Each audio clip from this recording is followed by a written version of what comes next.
Put your pants up. Good evening, Rattler Nation and the rest of the HBCU sporting diaspora. It's the O&G StrikeZone. Bryan Fulford, Marcus Green, Kelvin Rozier. What up, yo? Glad to be on with you on Wednesday night. A little bit earlier than what you might normally catch us. That's good for some people. Some people like that. They're like, hey, get in and get out earlier.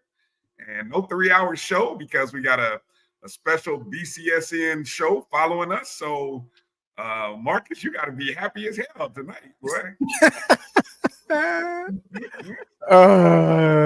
Under the bus. It's all good. It's all good. It's all good. How you doing tonight, Marcus? What's good?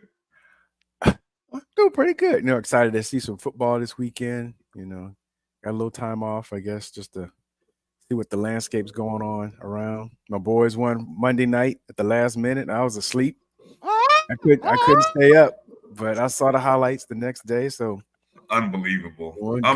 Serious clock mismanagement by the Eagles, and somehow the Dirty Birds win. I tell you, boy, I don't know. Hey, it don't happen for us that often, Bryan. So we have to take it when we can get it. That's where you can get it, right? And I was like Bryan. I mean, I was like Marcus. I didn't stay up. I fell asleep on it too, Marcus. Yeah. Hey. Yeah. I well, How them Colts doing? Oh, Jesus. We're so bad. Our 2 weeks in, our defense is so bad. It's so bad. I mean, we can stop water out of faucet. That's how bad our run defense is. So poor right now. And I mean, we got the growing pains of the quarterback and the receivers, guys. I mean, it's like, did we have preseason camp? I watched that game and I'm thinking, not really. Was there? Did y'all practice at all? I mean, guys dropping passes. It was so uncharacteristic. It was sad. Oh, but it's early, man. Never lose faith. It's early. I know. That's what they say. Yeah, 15 more weeks, and I guess. But when you watch another team in the division looking like one of the best teams in the league right off the bat, it's depressing as hell. That's almost, what I'm talking about, because y'all got that same situation in the NFC South. Yeah. So it's the what's team going? We don't want to. Hey, yeah, tough. What's good with you, Kelvin? What's going on in Tally? Man, doing well, man. It's a lot to get to in Rattler Nation. We got all kind of stuff going on, right? We got administrative things going on. We have all the sports kicking off. We've got basketball media days coming up Thursday and Friday. And then we get a chance to see our football team coming off this bye week playing a FBS opponent who's 0-3, desperate, but just came off a very physical game against Iowa, in which their starting quarterback did not play, and they ended up playing 2. So there's a lot of factors in there that says we can be competitive, but we've got to see if our team has fit some of his issues to know if we're going to be competitive or not yet. And I know we'll get to that later. But all is well, man. I'm very excited. Great. Good stuff. Well, we say hello to the rest of the family that's coming in and joining us. Hopefully they got the memo. We tried to send it out as early as possible to let people know that we were coming on an hour early. So if you miss any part of the show, you can always go back and watch the first segment or whenever you catch up to us. But we say hello to everybody. Just thank you for tuning in and watching. Make sure you're following and subscribing on various platforms that we're on: X, Instagram, Facebook, at O&G StrikeZone, even on YouTube. You can find us there, or clips of the show, segments, in particular segments that we've clipped out. I've got to make a point to go back and clip out an interview with Coach Crary from last week so that we can get that up and posted in case somebody wants to just catch that by itself. And appreciate Rattler Nation for just letting Coach know that they appreciated the conversation, just like you guys did the previous week with B-Dot. We always appreciate you guys reaching out to our guests and showing them love and letting them know you appreciate them coming on the show. I mean, so it's all cyclical, all helps out. So let's do a quick let's go through the roll call and see who caught the memo and who's joining us early on in the show. Of course, you can always donate to the show if you are watching us on MyJBN Online. You can after you hit the thumbs up button, you can go ahead and drop us a super chat if you like, or you can take advantage of the Cash App. Any cup of coffee is great, $2, $3, $2.99, $3.99, any and all helps the network, helps the program specifically, so that we can maybe do some traveling, some live shows, just some things like that. So we appreciate all of the support. Thumbs up, likes, wherever you're at. All right, first one in, we say hello to Jimmy Mack. What's up, J Mac? Yeah, man. Hey, Jimmy Mack had a birthday the other day, just a day or two ago, I think. Yeah, he just turned 18. Yeah, just turned 18, man. Happy birthday, Jimmy. Happy 18th birthday. I was gonna say 21, but Kelvin's giving you a few years. He ain't legal yet. Yeah, man. Good stuff. Melissa Wilson, good to see you, Melissa. Hey, Melissa. Checking in. Hey, Melissa, good to see you. Meredith. What's up? Hey, Auntie. Meredith, thank you for being a JBN subscriber. Any and everybody, you can go ahead and join the Jericho Broadcast Network, so the Black College Sports Network YouTube page. Help continue to support Black-owned media, and that's what we do, and especially the HBCU sporting diaspora that we cover. So thank you, Meredith, for being a JBN supporter. Demetra. What's up, Demetra? Thank you for checking in with us. Gail, good to see you, Gail. What's up, Gail? Thank you, Gail, for coming in, checking in. Marvin Allen, representing. What's up, Marv? Duval in the house. Ezekiel Love. Zeke, appreciate you getting the memo. Thank you. What's up, fella Dirty Bird? Yeah, exactly. Zeke said he's a longtime Falcons fan. Yeah, he's been through it then.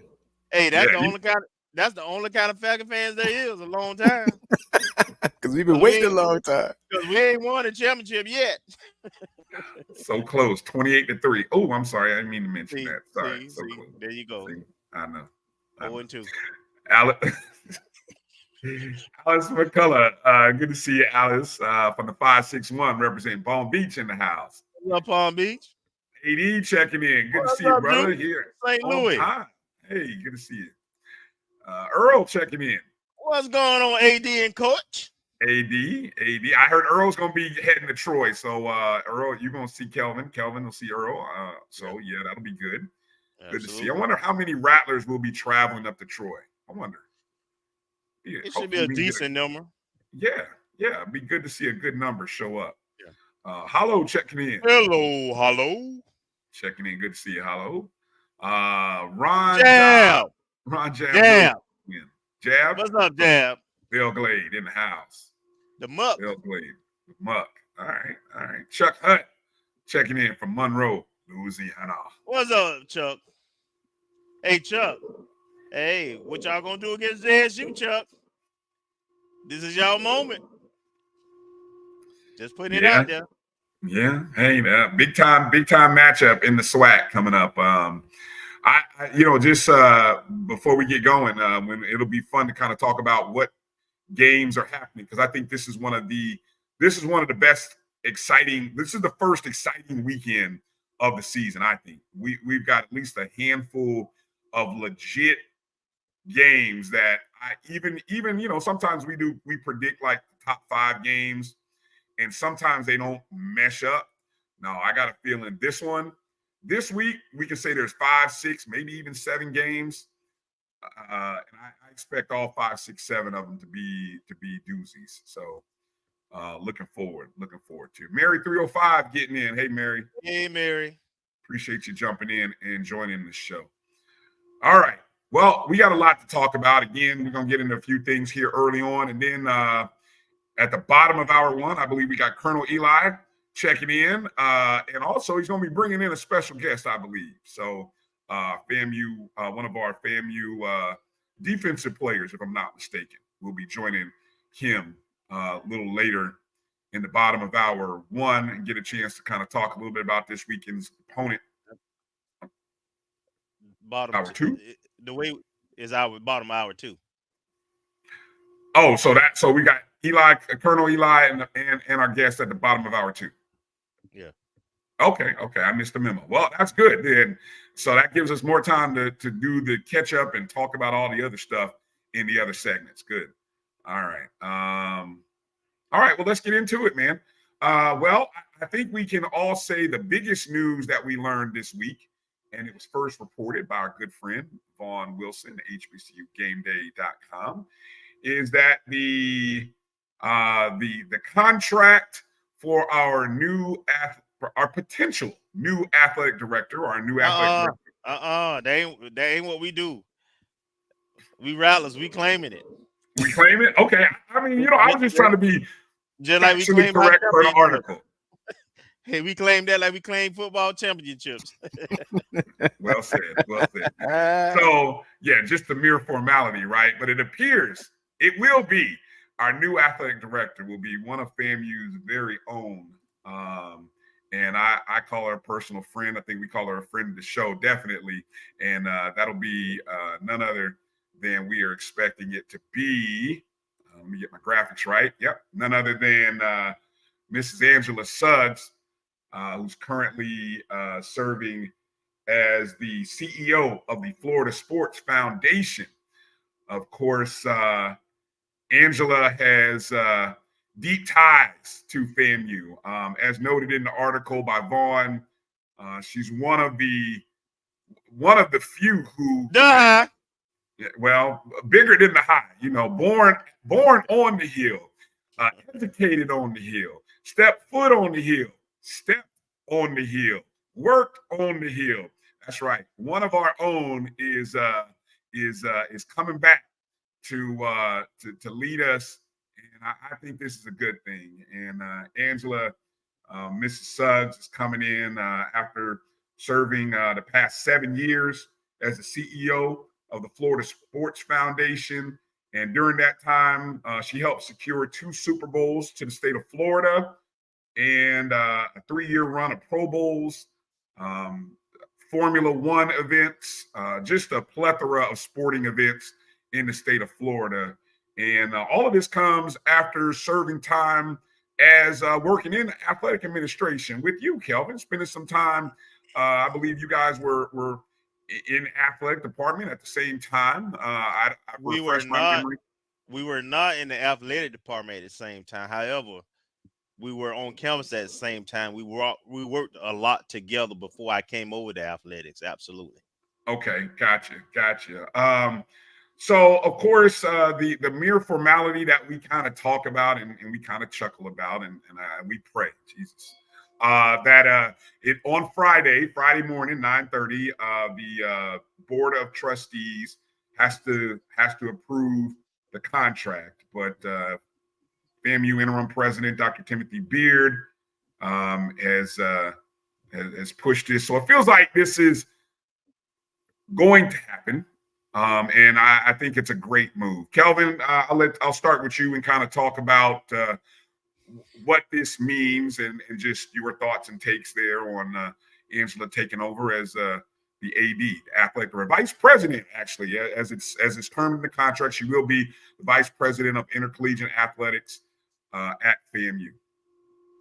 Well, she's well qualified. You look at her resume. She has experience working with pro football with the Dolphins. She's had some business experiences with. She's been at FAMU as a senior women administrator and an AD in the athletic department, and she's used to dealing with a board. With the current job she has, it's an appointed board at that. So she has relationships with everything we need, and her background, is well suited for fundraising and marketing. Also, she has connections in the business stratospheres, the political stratosphere throughout the state, of course, with Rattler Nation. I mean, she checks all the boxes, frankly. And so I'm really excited about this opportunity, not just because I know her, though, but because she's well qualified and I think perfectly situated for where we are right now as a program. There's a lot of positives going on right now. Our coaches are doing a phenomenal job. Our teams are doing a phenomenal job, and they need support. And we need somebody who can bring and galvanize us together and put forward a vision and then execute that vision. So I just think she's extremely well suited to do those things. She values, as Coach Green when he came on, she values our culture and our traditions. Mm-hmm. So I look for some of those things to return, like the hill and the cannon. But Boom! We're not making any predictions, but man, that would be nice. yeah. But from a business standpoint, I already know some folks have reached out. Some companies. I mean, like I say, she's well-known commodity, so I don't think it would be very long before we hear about some sponsorships and some money rolling in. So I just think this is a slam dunk at this moment, and I'm very happy for Angela, and it's well deserved. Yeah. Yeah, definitely. I know. Yeah, there's somebody who's excited about that potential news. What else do you have there, or what would you like to add, Marcus? Just echoing what Kelvin said. Slam dunk hire, someone who's been born and raised in the FAMU culture, someone who's well qualified, way beyond just potential, but connections that are throughout.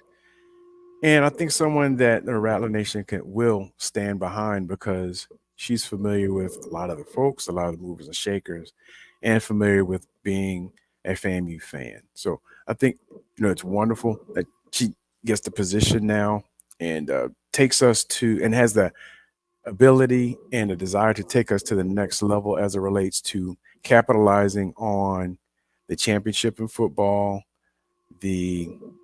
all the excitement around basketball, the excitement around the volleyball. So all of our sports are pretty much at championship level or in championship contention. And so connecting with Angela Suggs, I think, will be able to take us to that next level in terms of being able to garner the monetary support in order to continue the program's growth.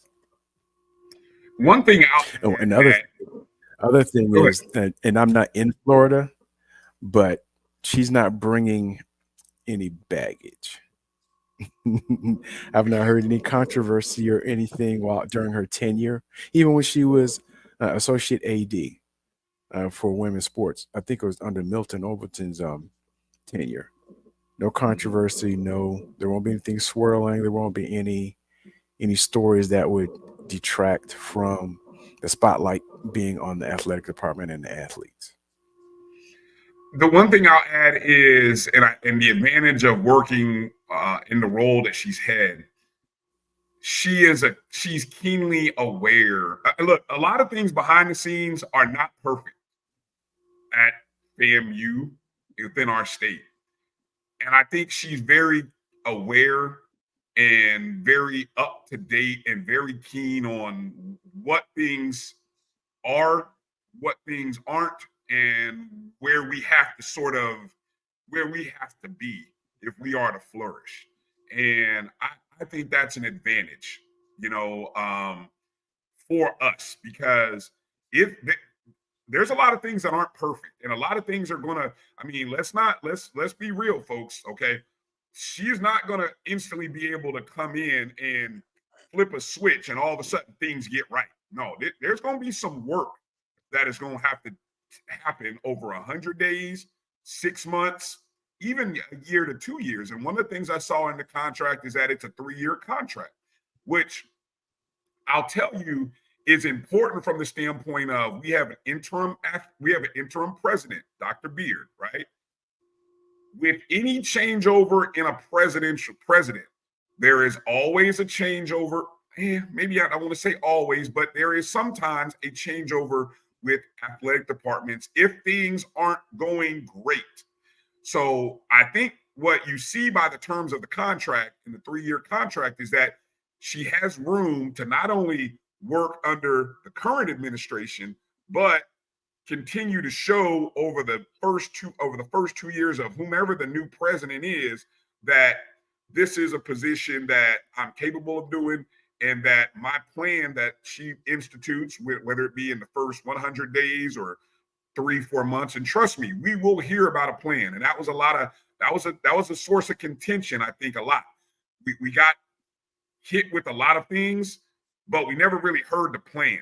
She will have a plan, and that plan will be, it'll be some work. There'll be some processes to it, but we'll hear the plan. And I think that's something that will be a big advantage, and that's what we're really excited about. And so I think slam dunk move here, and it's the perfect timing. As you said, Kelvin, perfect timing. So keep your ear out. Obviously the Board of Trustees meeting is on Friday, and we pray that they do what they're supposed to do this time around and move this thing forward. And so sometime, I don't know, late Friday, early next week, we'll get the official announcement that she will officially be the new VP IA of FAMU Athletics.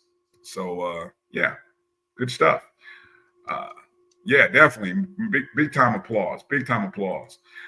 So while we have soon to be AD Suggs coming in, we can give props to current interim athletic director Michael Smith, who once again just continues to serve FAMU at a high level, kind of picking up, whether you call it picking up the pieces or being that transition bridge from, now I think this is the third or fourth time that he's been the interim AD. Well, he reported late last week that FAMU has a balanced budget for the 23-24 fiscal year. Reading from the article, Gerald Thomas III of the Tallahassee Democrat posted, noting that FAMU's athletic department finances are in the green. At last Thursday's Board of Trustees committee and board meeting, he reported that the department is projected to have a fund balance of $1,000 for the operating period. And so this would be the 6th consecutive year that the department has balanced the budget. Reading from the quote here from Smith, he said, "For 6 years, we've brought in a balanced budget, so we're very excited about the opportunity to do that. There was a lot of coordination between multiple stakeholders within the enterprise, so it was not something we did alone." Of course, this comes after an August 13th report. No, excuse me. It was reported that back in January from previous AD, Tiffany Dawn Sykes, that we would be in a budget deficit, or that we were projected to be in a budget deficit of $817,000 back in January. So we've kind of come through that. Kelvin, what can you share with the people in terms of the finances, how we got there, and just any other interesting facts or things that you want to add there regarding the balanced budget for 23-24, and maybe even go as far as to say, what does the budget for 24-25 look like? Well, what I'll say is, it's good that we can report that our budget is balanced. Being in the state of Florida, we don't have a lot of wiggle room sometimes with athletics. I think there's things we can do creatively as an institution, but it takes support from the university president and board of trustees to do some of those things. I don't know if 11.5 or whatever that number was 11.3 is the real budget number, so to speak. There may be some creative ways where we absorb some things from other places, but however, Mike know what he's doing. The budget director know what she's doing. So that's good that that happened. And I will say that also that we will have to get to a point where we can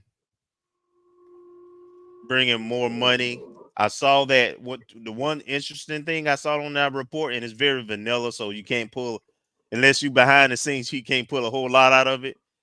But one of the things that I think was that stood out for me was that ticket sales revenue was down, didn't meet projections, but guaranteed game monies receipts uh exceeded what that ticket revenue projection didn't make, which is kind of how we were able to get to the number we're at. So um, I think if we ever get basketball right, and I got a feeling basketball is going to be close to right this year, and that becomes the revenue generating sport, not just with guarantee games, but actual attendance at Lawson, we can easily see another $1 million increase in our ticket revenue for the year. But before I go to you, Marcus, let me ask, since you added that nugget about basketball, do you have any concern about the new SWAC format? The SWAC format where there will be fewer double headers where you have women's. I mean, I don't know what I think the inventory obviously will increase because no longer will Saturdays and Mondays be men and women basketball. You'll have Thursdays for women only. Saturdays will be double headers, and then Mondays will be men. So essentially, you've added what, 1 day of games. So you probably added about maybe eight games to the calendar, and that is women's sports. So when we talk about that number increasing, will it increase? That remains to be seen. I don't know how much outside of guaranteed games. I'm not sure how much of a revenue generator home games for HBCUs are in women's sports right now. But that was something that was voted on by the coaches and Yes. the universities at the end of the day. The SWAC office did not come up with this. They are just institutionalizing it within the conference. But the coaches, that's something they wanted to do. And I imagine part of it has to do with trying to get the women's a platform so that they can try to grow their sports. Also, start times. I know that was one of the things I remember. I think Coach Gordon, someone mentioned to me, you know, now they can have on Thursdays in the middle of the week, have a later start time, which in theory gives you a chance to have a little better attended game because now the students, they can go eat lunch after their classes, dinner, and come over to the game versus having to choose between getting to the cafe closed and, or a study hall and coming to watch the team play. So I hope it works out. It makes sense, and the coaches wanted to try it, so I'm all for it. Marcus, want to go to you. Your thoughts there on the budget? Anything you want to add there? I did not get a chance to look at it, so some conversation swirling around it. So we'll see. I'll get a chance to take a look at it a little bit later. As it relates to the change up in the format, I thought in the spring, I know it was pending, for softball, that they had also extended, instead of having doubleheaders on Saturday, so basically have like a 3-day weekend. I can't remember, but I don't know if that was like a beta test, because I guess they were having doubleheaders on Saturday, but they went to like a full weekend format like Major League Baseball, Friday, Saturday, Sunday. So I don't know to what degree that may have been a beta test, either from a budget or from a viewership or patron standpoint, or if it's completely unrelated. But it's good for the women to have Thursday night all to themselves. And I don't know how much that would allow the SWAC or individual schools to promote it, not only to the local fan base, but how much in terms of if they can get TV viewership, either locally or through the ESPN deal, how much more that makes it more appealing to have it at a later, more of a prime time and be a viable option for televising games. Once again, in a manner of promotion. Mm-hmm. Excuse me. Before we go to our first break, Hollow asked a question, and I think it was answered. I didn't watch the 220 Club, so I think it was answered about the pads. I thought I saw Vaughn with iPads. So to answer your question, Hollow, yes, I do believe that the pads that were donated, and I say that because I think he mentioned the fact that they were engraved. They even got a case for them that had FAMU basketball on them. So I do believe that they have been delivered or received and possibly delivered. You guys, anything to add there? Did you see the 220 Club today? I did not, but I know Vaughn said they were coming in last week. So okay, yeah. So I'll go ahead and hold on to this, Hollow. And when I see Vaughn, he'll probably check in. We'll see him. Yeah. Okay. So I thought I would. Yeah. Marvin said he showed them today. So thank you, Marvin, for confirming. I thought I saw him with them. And so, yes. Okay. A couple other people confirming. So yeah, definitely. And one thing I'll say about the 220 Club, and we'll kind of table this and pin this to go to break. Vaughn gave a great presentation. So if you missed the 220 Quarterback Club luncheon today, you can go back on YouTube or go check our Twitter timeline if you need the link, because we did tweet it out when it went live around noon. But Vaughn gave a great presentation on what the funds were, how they were going to raise them. I mean, it was so detailed. I mean, again, when we talk about the things that inspire people to want to give, it's the visuals, it's the details. If you tell people what we're raising money for and how we're going to raise it, people will give. And a great plan. Now, we may, I don't know if time allows, we may get into a bigger discussion about what our support organizations are doing and how they're doing it. But I'll tell you, what I saw today from Vaughn Wilson of the 220 Club is what every support organization for athletics or a sport should be doing. There you go. So I think I'll table it at that. Allow us to go to our first break, come back. We'll talk about another FAMU athletic grant, and then we'll kind of get into talking about some of our sports, because even though football was off, we had some other sports that were playing, and boy, did they get some work done doing what they do. And so we'll talk about that and more right here, the O&G StrikeZone, right here on the Black College Sports Network. We'll be back right after this break. If you think all pads are exactly the same, think again. This is Always Ultra Thins reinvented with the Always Triple Protection System. This pad wicks gushes 90% faster, absorbs even more so you can feel dry, and locks odors in. Rethink your pad for up to 100% leak-free and odor-free comfort with the totally reinvented Always Ultra Thins. This is always like never before. The Cuvée Group is a Florida-based marketing and training consulting firm. We help businesses communicate to their target audience and engage them in conversation. We also help to expand their audiences, which will ultimately result in growth for those organizations. In addition to being a certified constant contact specialist, my colleagues and I are also certified in John Maxwell Leadership Principles. We use these proven principles to conduct workshops, training, and private coaching sessions for individuals and companies looking to take things to the next level. Contact us to schedule a free consultation. Issues today, don't delay, call Cuvée. Nope.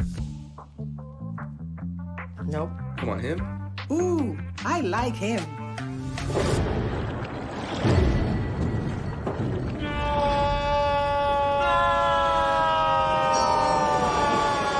Quick, the quicker picker-upper. Bounty picks up messes quicker, and each sheet is 2 times more absorbent, so you can use less. He's an 8. He's a 9. Bounty, the quicker picker-upper. This is Brian Fulford. AD Drew and I are co-hosts of the BCSN Sports Wrap. We talk about all things related to HBCU athletics. From the games, teams, coaches, and fan interest stories, we cover it all. You can find our shows on Facebook at BCSN Sports Wrap, YouTube at MyJBN Online, and everywhere you listen to podcasts like Anchor, Spotify, Google, and Apple Podcasts. You can also find the show on the Jericho Broadcast Network's app. Make sure to download. We look forward to you joining the conversation and being a part of the show.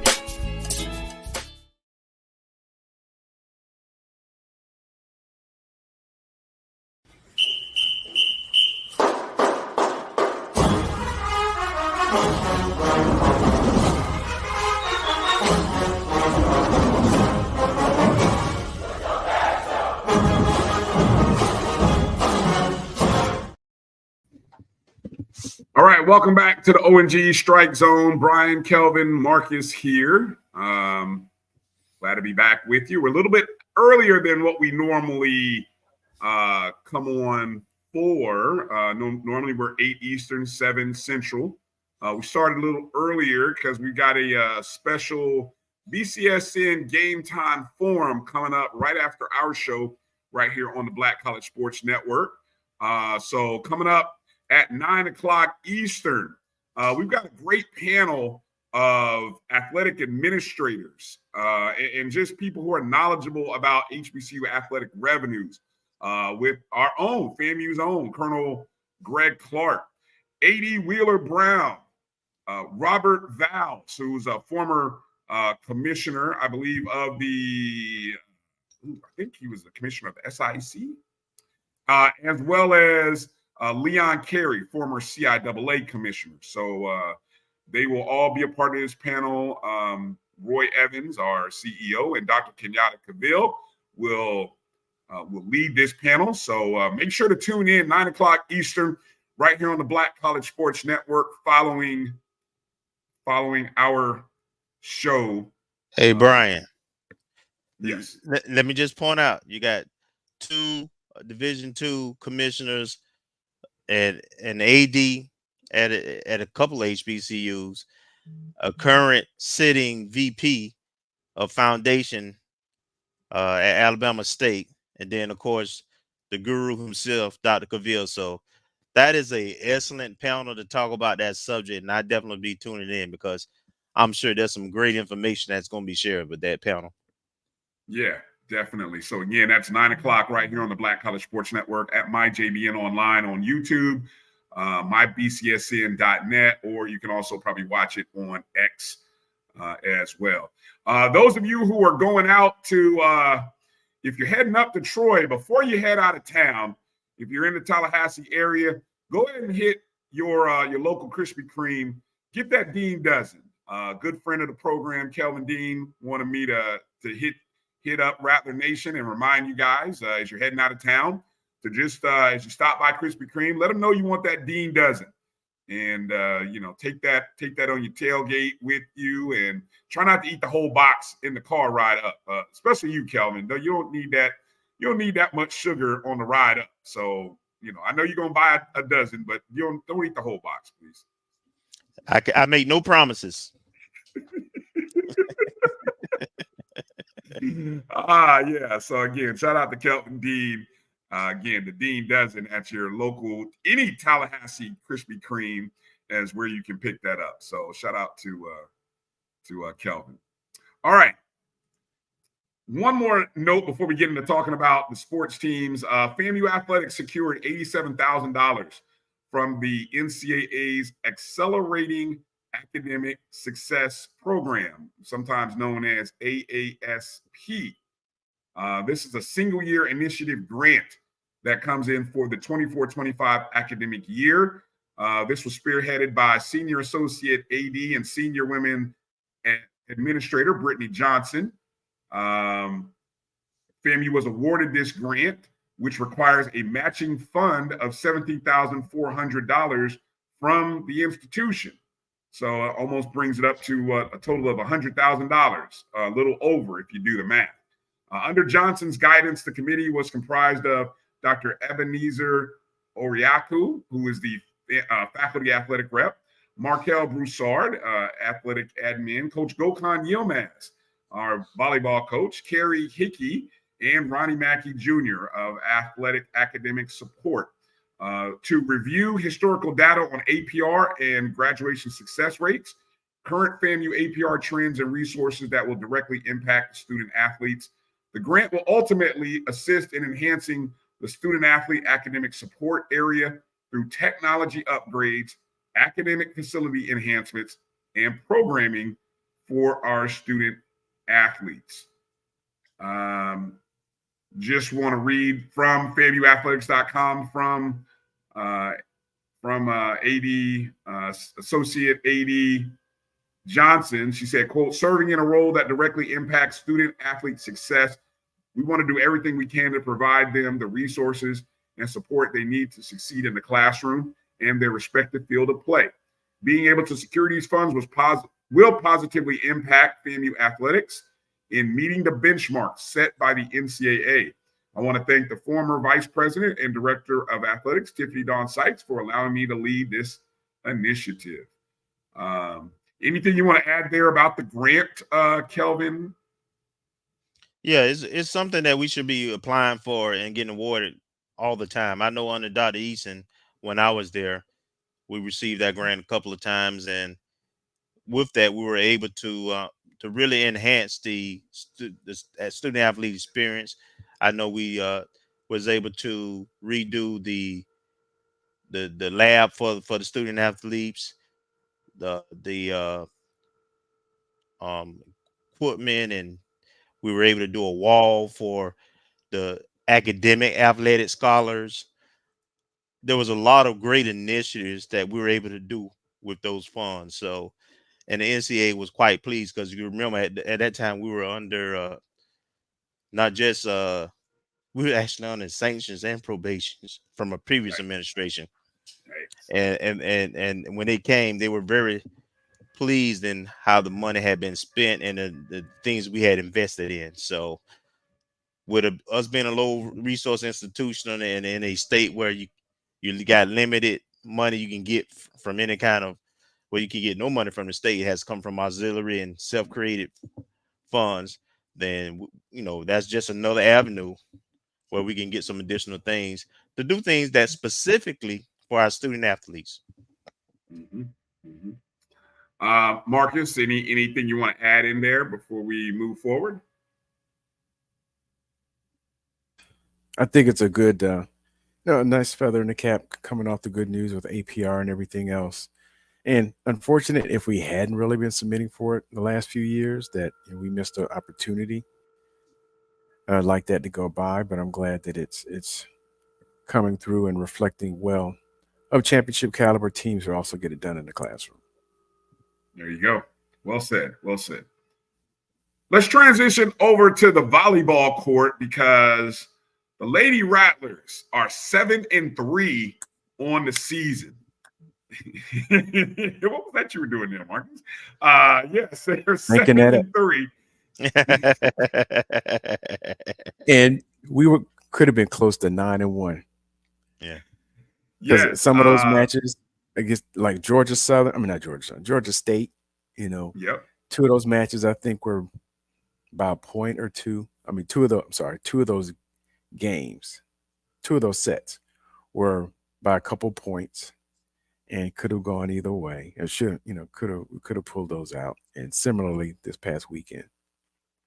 Yeah, this past weekend, FAMU went 2-1 on its trip to Louisiana, which highlighted a 3-1 victory over Incarnate Word. That was the first game of the 3-3. And then they finished with a 3-0 win over New Orleans, which is the second time that we played and beaten them. The Rattlers have swept UNO, as they are known, University of New Orleans, twice. So 3-0, 3-0. on the road and at home. FAMU, we were working on a 5-game winning streak after beating Incarnate Word to start. So, I mean, just imagine, I mean, we're rolling. And that's one of the things we talked about, guys. We did talk about the team they had their challenges last season in the non-conference, right? And they had plenty of 5-set matches, and we came up short. This time, I don't think we're even coming into a bunch of 5-set matches. We're just winning matches now in the non-conference season. I think we had one. We did. Remember. I can't remember which one. I seem to recall at least one of them going 5. Maybe a couple weeks ago, but yeah, quite the turnaround in terms of our non-conference slate. And once again, I can't remember what Coach Gokhan said last week. One of these teams, either McNeese or Incarnate Word, might have been one of the best non-conference teams that they're going to face. And if it was Incarnate Word, then we could have. It's probably McNeese. They got us. Yeah, and it was what 23-25 in the first two. The first 2 sets was 23-25, so we were right there. And then the third set, I think there was a pretty decent point differential, but I mean the first 2 sets could have gone either way. Yeah. Brooklyn Watts recorded a team high 39 kills during the Louisiana trip, with 18 come against Incarnate Word. That tied for the second most in a SWAC match this season. Jada Rhodes posted double-doubles versus Incarnate Word. That's 11 kills and a team high 17 digs. And then she did it against Uno with 10 kills and 10 digs. Tianos Galamez, she totaled 29 digs against Incarnate Word, the most recorded in a SWAC match this season. Let's see. Other notes here. Brooklyn Watts has recorded a double-digit kills in every match this season. She currently leads the team with 3 double-doubles. Jada Rhodes has 2, and Alexandra Koleva has 1. And just a note here, keep this running here. Coach Gokhan is 8 wins away from achieving his 100th victory as the head coach at FAMU. So keep that in the back of our head, guys, so that we can make sure to time it up as to when that might happen. So, of course, when all of that good stuff happens, you know what that means. Player of the week. Players of the week, the week. And we got co-offensive player of the week, Brooklyn Watts. Co-defensive, player of the week, Tianos Galamez. And the setter of the week, Alexandra Koleva. So congratulations, Brooke, Tianos, and Alexandra for having a great weekend and doing what they do. And thank you to the SWAC and the people who do the recognition and honors. So congratulations to those ladies. So what's ahead this weekend for the Lady Rattlers? Lady Rattlers are traveling back into the Louisiana area, right, for the Raging Cajuns Classic.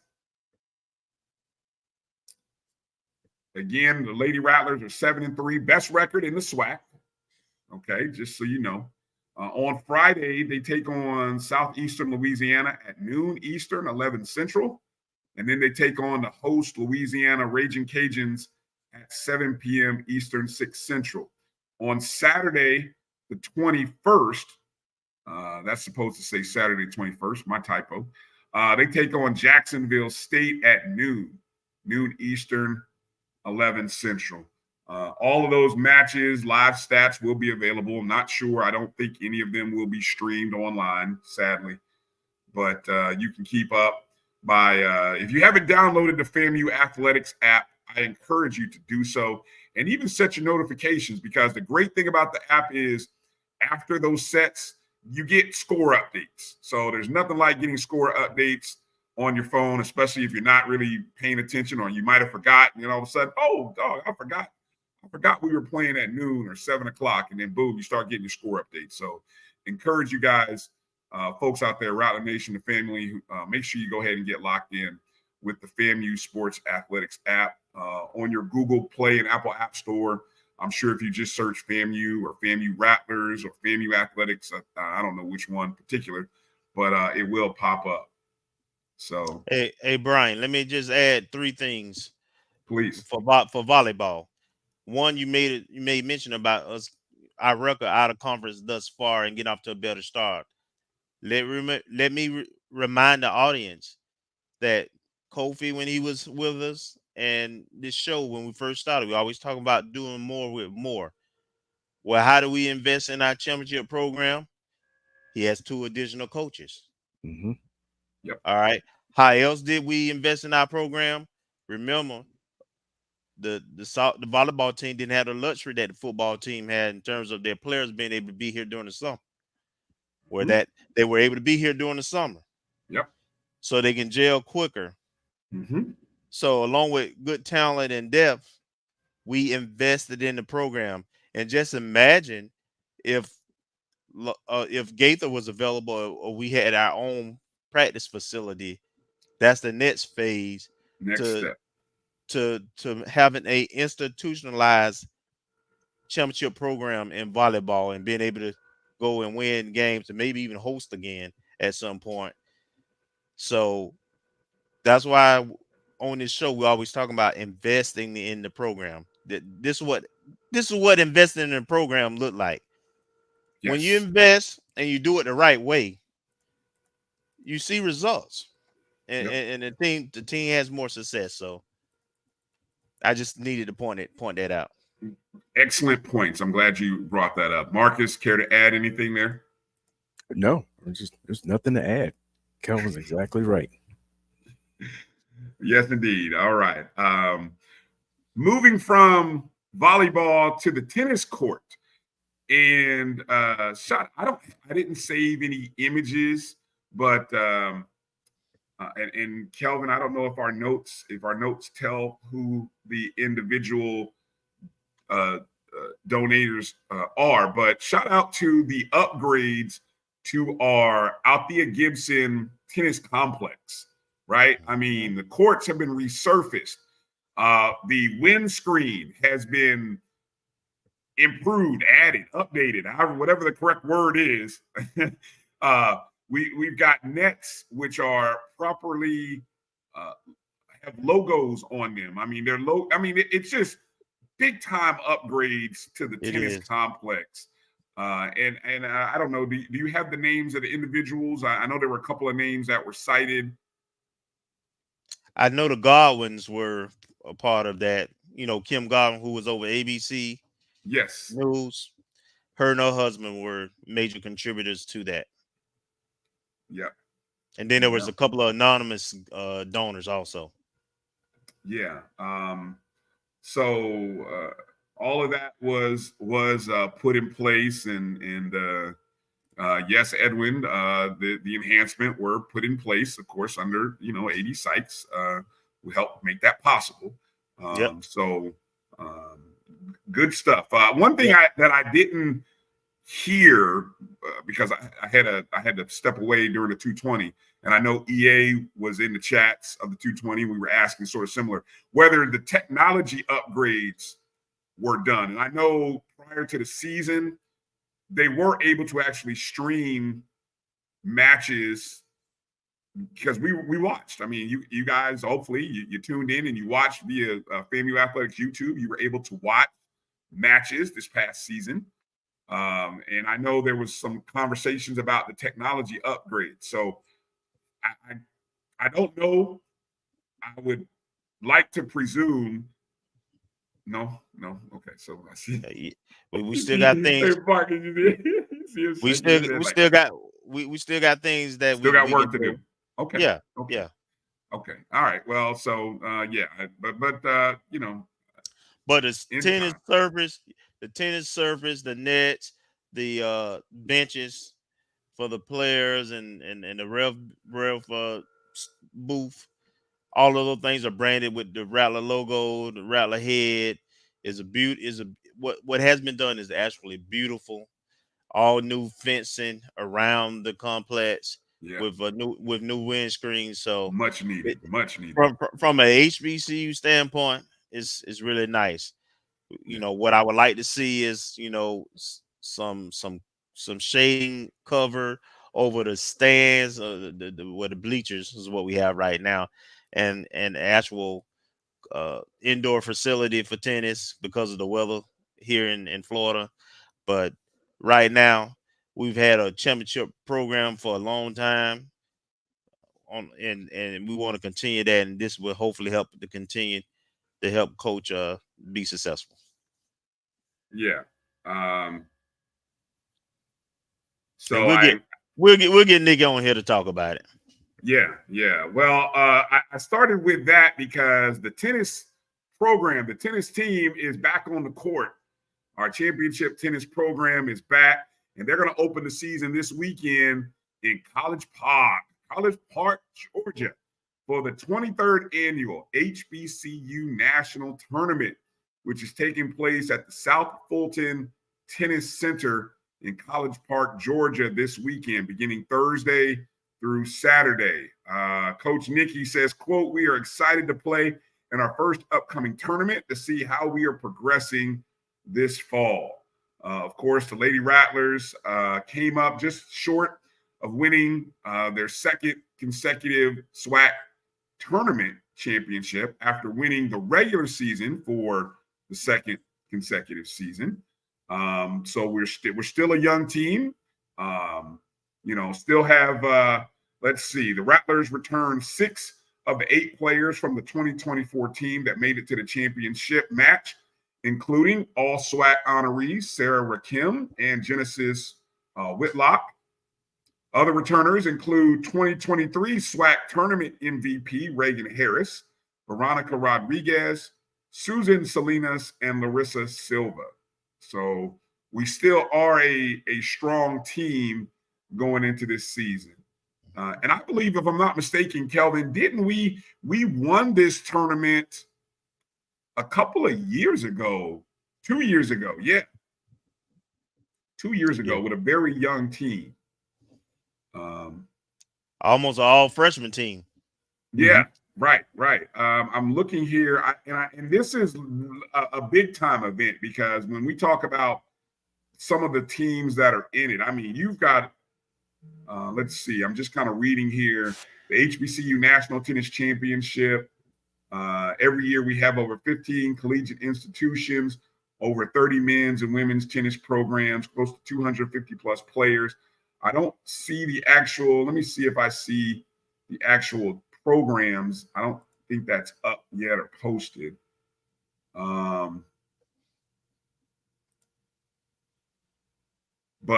I know anybody who's anybody is at this. So, it's kind of funny. A lot of sports have a quote unquote HBCU national championship at the end of the year. I like that this is at the beginning of the year. And so somebody gets to kind of go into their season and conference season in the spring with their chest poked out a little bit, saying that we're the best team, and also with a bullseye on their back. So yeah, I mean, there's that too. But it's one of those honors, and this is a great event. So congratulations and kudos to these folks for 23 years. Anytime you can have that kind of sustained participation, that's a positive thing, right?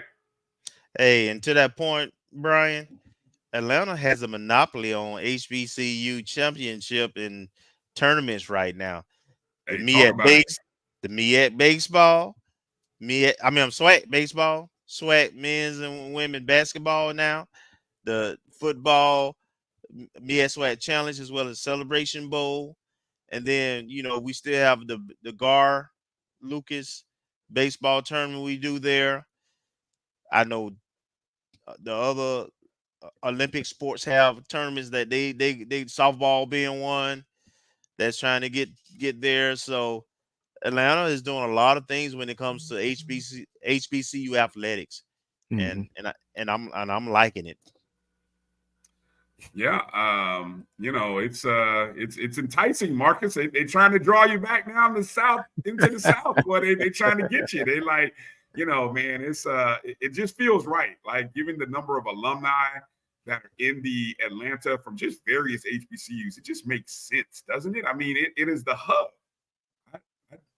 I'm not opposed to being in other places, but I mean, it's kind of like the Super Bowl. I feel like the Super Bowl should be in 4 to 5 places and it just be on a rotation. It should be South Florida, New Orleans, Los Angeles. Give me another one. Maybe even Tampa. Vegas. And Vegas. It should be just on a 5-city rotation like that. Or San Diego.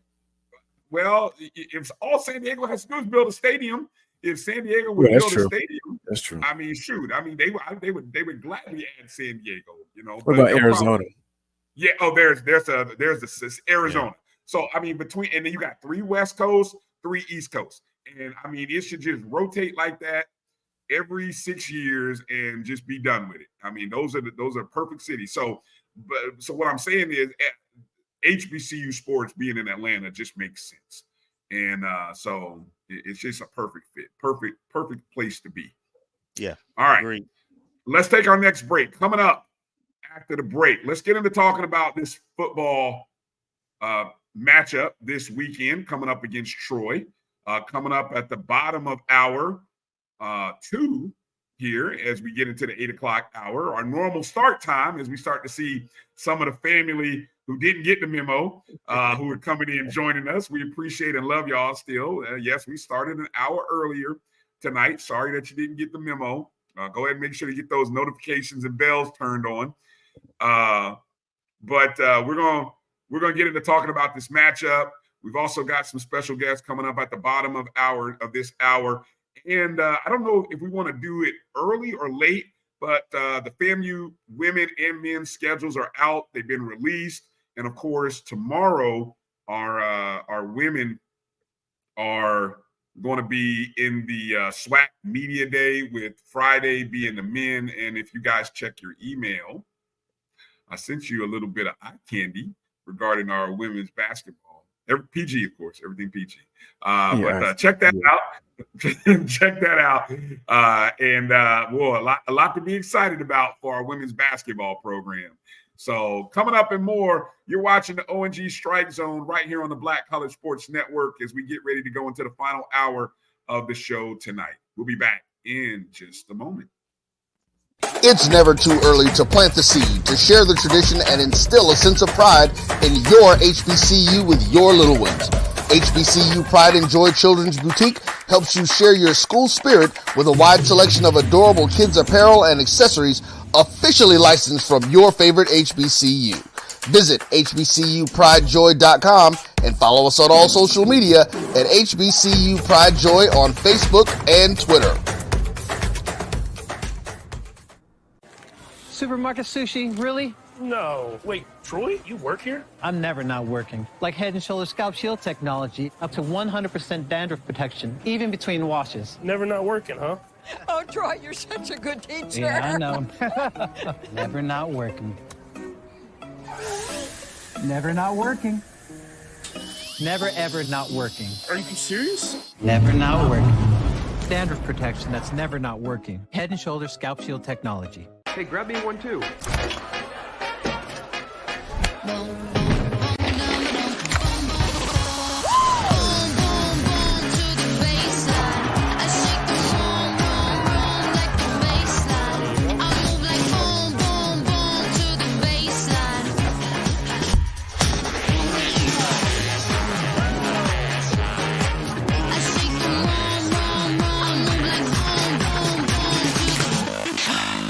Charmin Ultra Soft has so much cushiony softness, it's hard for your family to remember they can use less.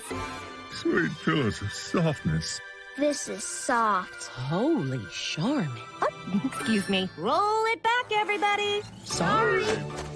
Charmin Ultra Soft is so cushiony soft, you'll want more, but it's so absorbent, you can use less, so it's always worth it. Now, what did we learn about using less? You gotta roll it back, everybody. We all go. Why not enjoy the go with Charmin? This is the Dean of the College of HBCU Sports, Kenyatta Cavill of Dr. Cavill's Inside the HBCU Sports Lab with Mike Washington and Charles Bishop.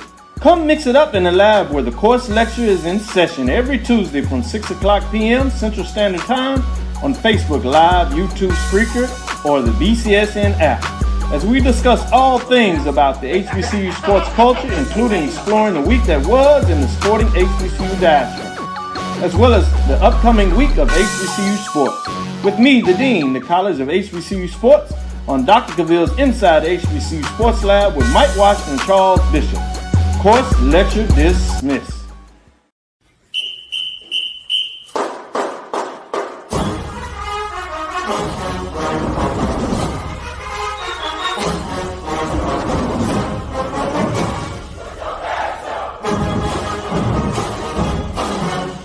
We're going to Florida, and we're going to bring you back a victory to Jackson. Yeah. God to y'all! What'd you say now, Chuck?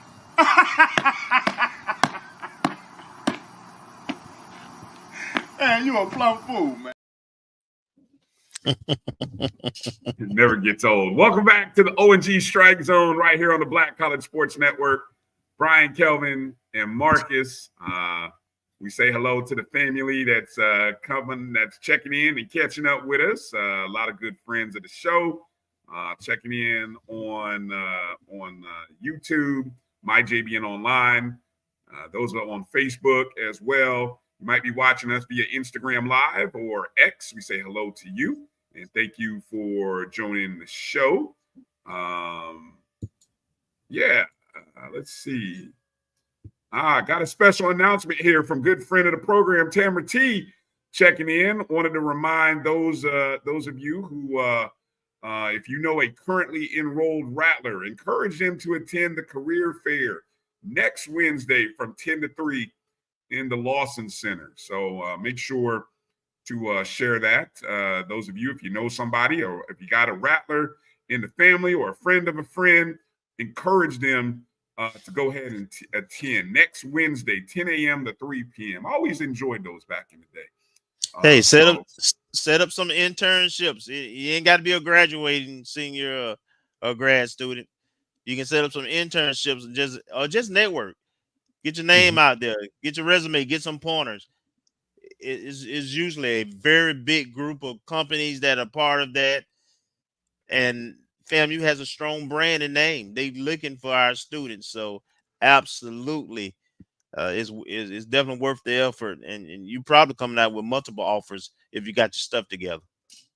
Yeah. So definitely glad to see Tamara's there, heading that department up. Glad that she's a friend of the program, and we're working on some things with her department as well, trying to make some opportunities.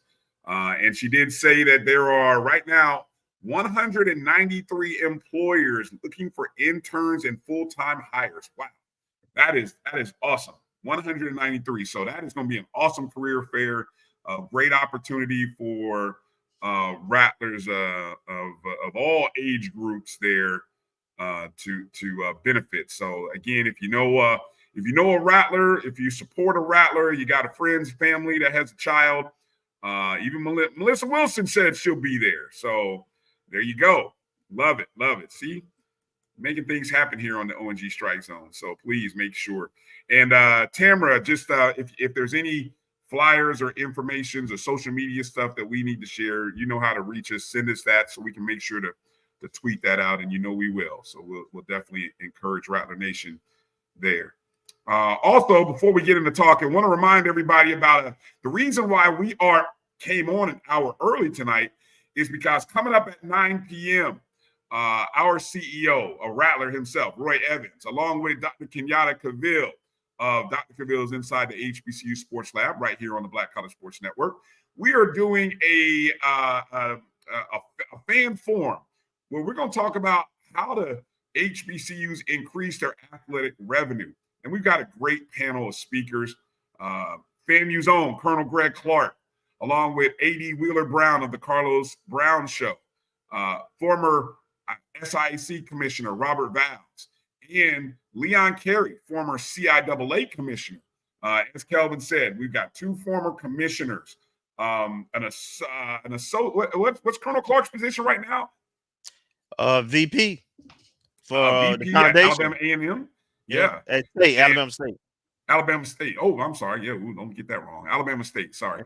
And and Wheeler Brown, who, of course, has been an athletic director, I believe, at Jackson State, as well as, I think, Fort Valley State, among other places. So, again, that's going to be a nice, exciting panel coming up right after our show at 9 o'clock, right here on the Black College Sports Network, MyJBN Online, at MyBCSN1, the number 1 on X, and, of course, MyBCSN.net.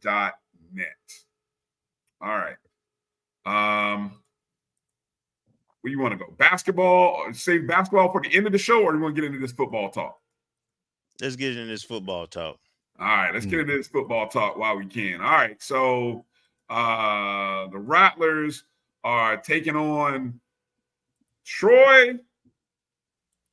I almost said State, but they're not State anymore. It's the Troy Trojans. No longer Troy State. We first met them as Troy State when we first met them a long time ago, man. I tell you, those are some battles. And that is where the Rattlers will play. That is, I believe it's Veterans Stadium.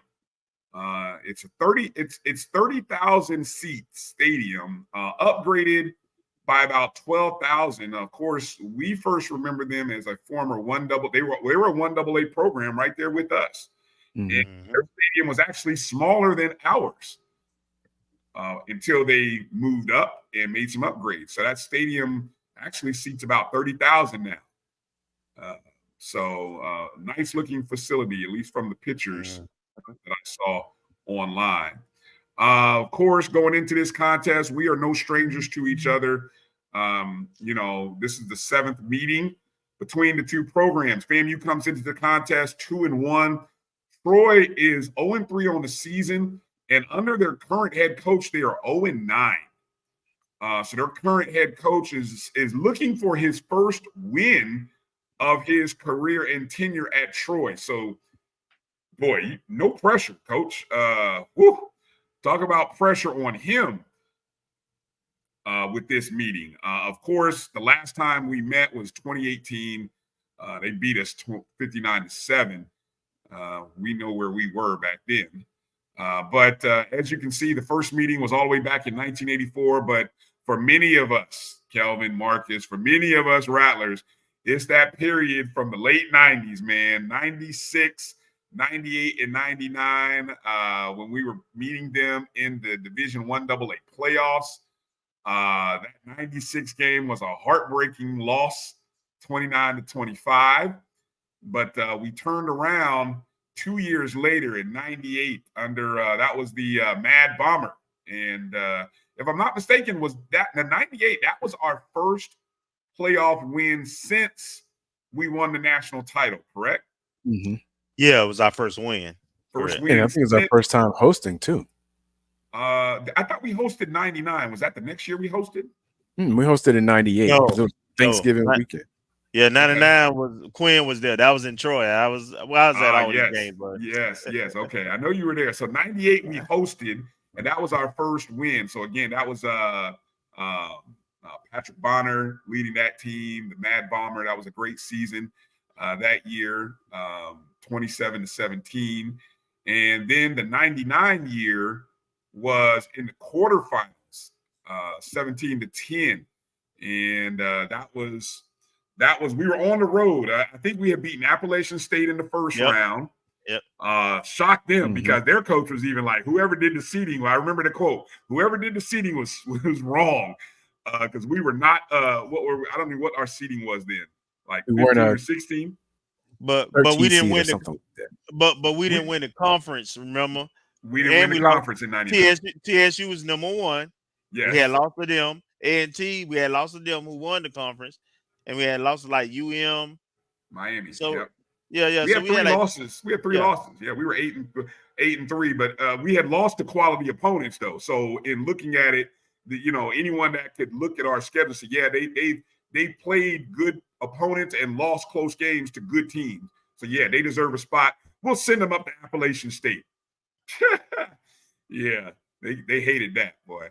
But yeah, so we lost that contest. Won that contest, and then won the 99 contest against Troy. Yeah, Marcus says he was there. That was the flag. Yes, that was the flag. Yes, Floyd with the flag. Yes, indeed. What a memory. What a memory.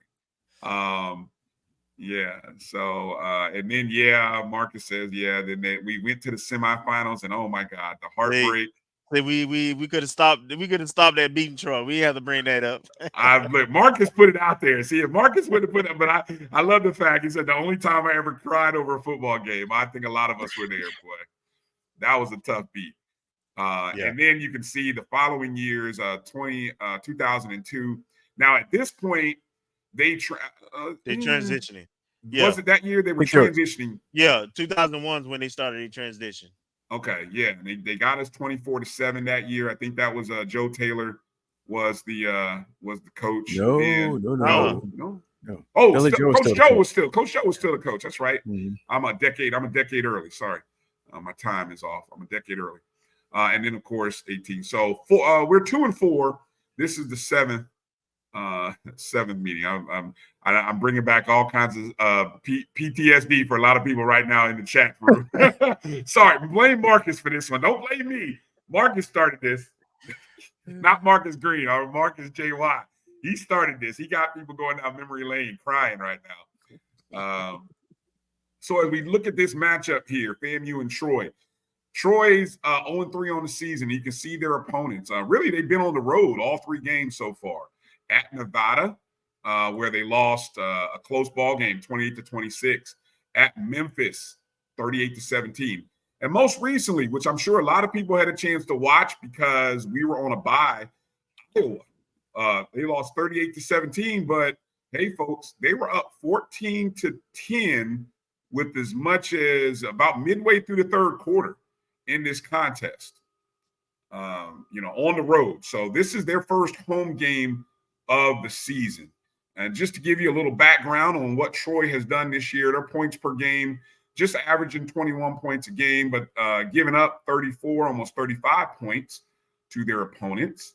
And I will say that is a good Memphis squad. Of course, we saw what Memphis did. They went to Florida State, beat Florida State. That was a good Memphis team. Iowa, a good team. That's probably going to be an 8-9 win Iowa team. Offensively, Troy averages about just under 300 yards a game. They're giving up 400 yards defensively. Tough to say what they do best. Maybe in the air. As you see, the rushing yards per game, about 105 rushing yards per game and 193.3 through the air. That's an average of the 3 games. They've been susceptible to the run. If you want to say where defensively has been their weakest point, it's been rushing. They're averaging 236 on the ground. That's what they've given up per game average to Nevada, Memphis, and Iowa. In the air, they're a little more stingy. They've only allowed 172. But to be fair, Iowa's not a passing team. I'm not familiar with Nevada much, but I know Memphis likes to throw it in the air, though. But, so that's that. You guys want to add anything here from this? I got one other graphic about one of their top players, but anything you want to add there about Troy from this point? Marcus? Well, it'll be a good test for us. I don't know to what degree their record is gonna, if it really belies what to expect, just because they had a wide receiver who absolutely went off last week against Iowa. And they're still an FBS team with FES level scholarships. And I don't know if he hit the portal or not, but actually one of the sons of a FAMU football player was playing running back for their 11. He graduated. He graduated? Okay. He in the NFL. Okay. He with the Chargers. Woo! Woo! We had to worry about that. But Al. Yeah. So, I don't know. I mean, we'll see what happens. Yeah, I'll add, Bryan, that I'm more concerned about FAMU. The first 3 games, we have not played up to our potential. Our defense, I still have questions. We don't have that guy at any level of the defense right now. We don't have that edge rusher who you have the double team or always look out for. We don't have the guy in the middle like Isaiah Major who making plays at key times. And on the back end, nobody's throwing over to bowler side for the most part. So, and we have no turnovers on defense. So I know Coach said he worked on things that we need to improve on. I'm looking to see, do I see that on the field, right? We didn't take everybody to Miami, or not everybody dressed out against Miami. As we saw, Miami put 62 on Ball State. They on, and they put up 5 on Florida in the swamp. Miami's a legit team, right? They're a top 5 team right now. So I'm this gonna tell me more about us from what I see from our team. Slow starts, all 3 games. We've been behind, get off the slow starts, and ball security on offense, and finding our identity and our rhythm on offense. This game will be competitive. This is a quote unquote winnable game, but just like when any FCS plays a FBS team, everything has to go perfect. The margin of error is so small. Slim. Yeah. That but just like the South Florida game, it could be one of those games where we're in it into the fourth quarter. And that is my expectations if we clean up the things that we didn't do in the first 3 games. I think about the last 2 FBS opponents we played. Early in the first quarter, we've turned the ball over deep in our own territory and given our opponent short fields. Mm-hmm. You can recover when you do that against similar competition, maybe even some of these teams in the SWAC. It's hard to do that against the FBS opponents. And I recall that we've done that. That memory comes through now. When you mentioned USF, I forgot. That was, so looking at this contest, can we play a clean first quarter? Can we prevent giving up short field in the first quarter of this contest? Because I think if we can do that, we can. It's all about what? Giving yourselves opportunities to win, not taking away opportunities, right? Right. Yeah. So I think that's a big part of it. The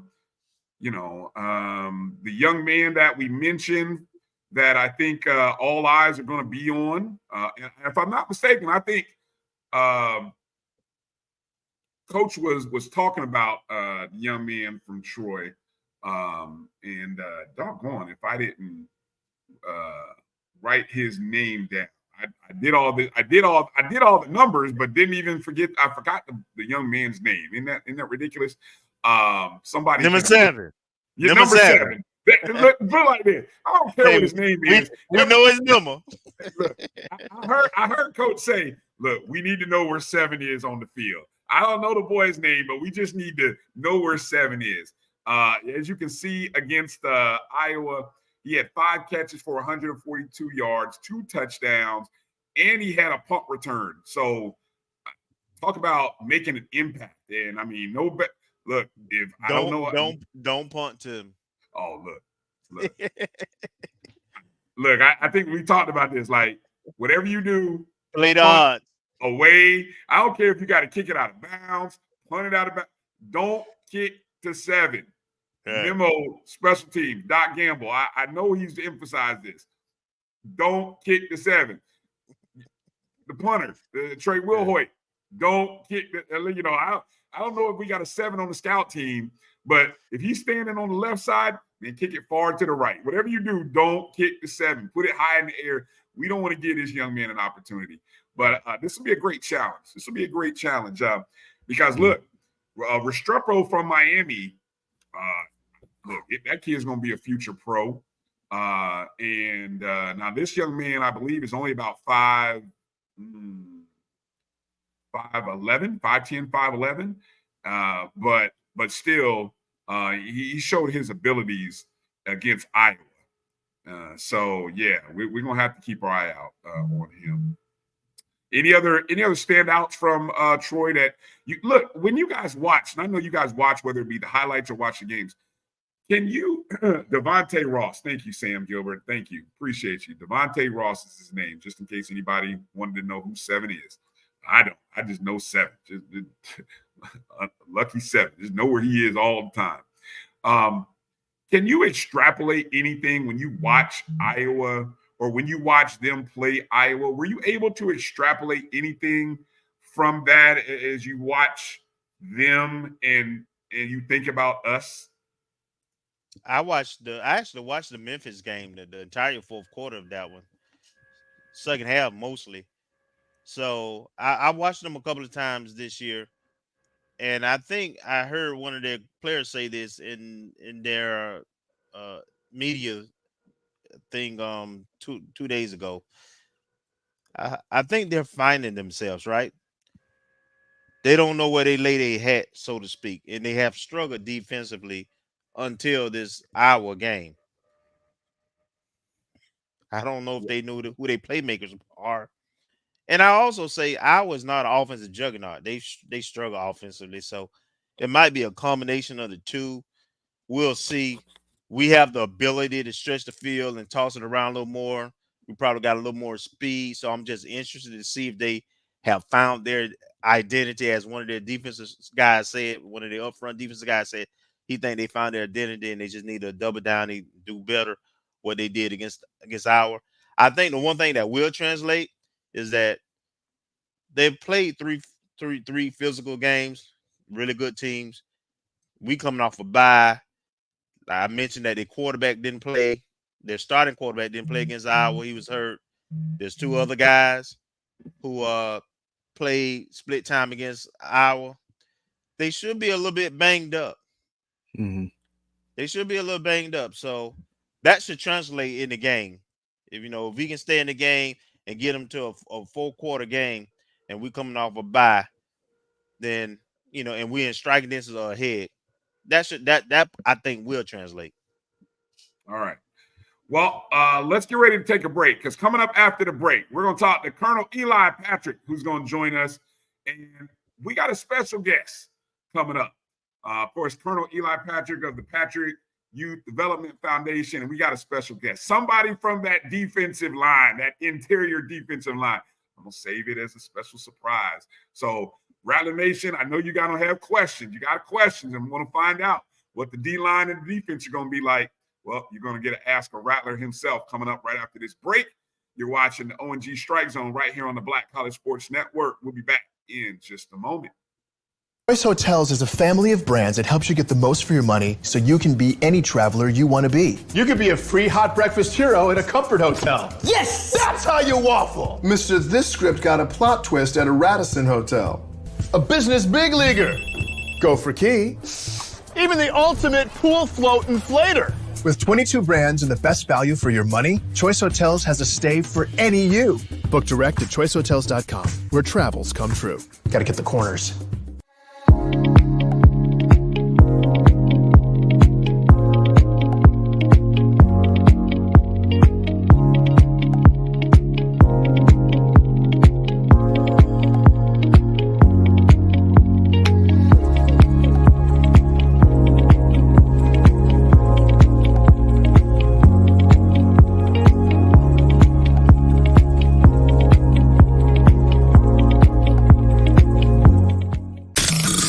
Human Voice has always connected audiences with experiences. Major brands all across America have trusted Kever's voice time and time again. Conversational, powerhouse, intelligent, and sincere. That's the voice you need for your creative marketing process. KeaversVoice.com. Kever's Voice, Kever's Voice, KeversVoice.com. Always on, all the time. Since 2002, Empowerment Resources, Inc., a nonprofit organization, has empowered more than 1,500 youth and adults in Duval and surrounding counties through its programs Journey into Womanhood, Girls Mentoring, Life Skills for Teens, and Parenting Education Coaching. To get involved with programs, volunteer, or donate, visit www.empowermentresourcesinc.org. Follow us on social media, facebook.com/empowerment.resources and instagram.com/empowermentJAX.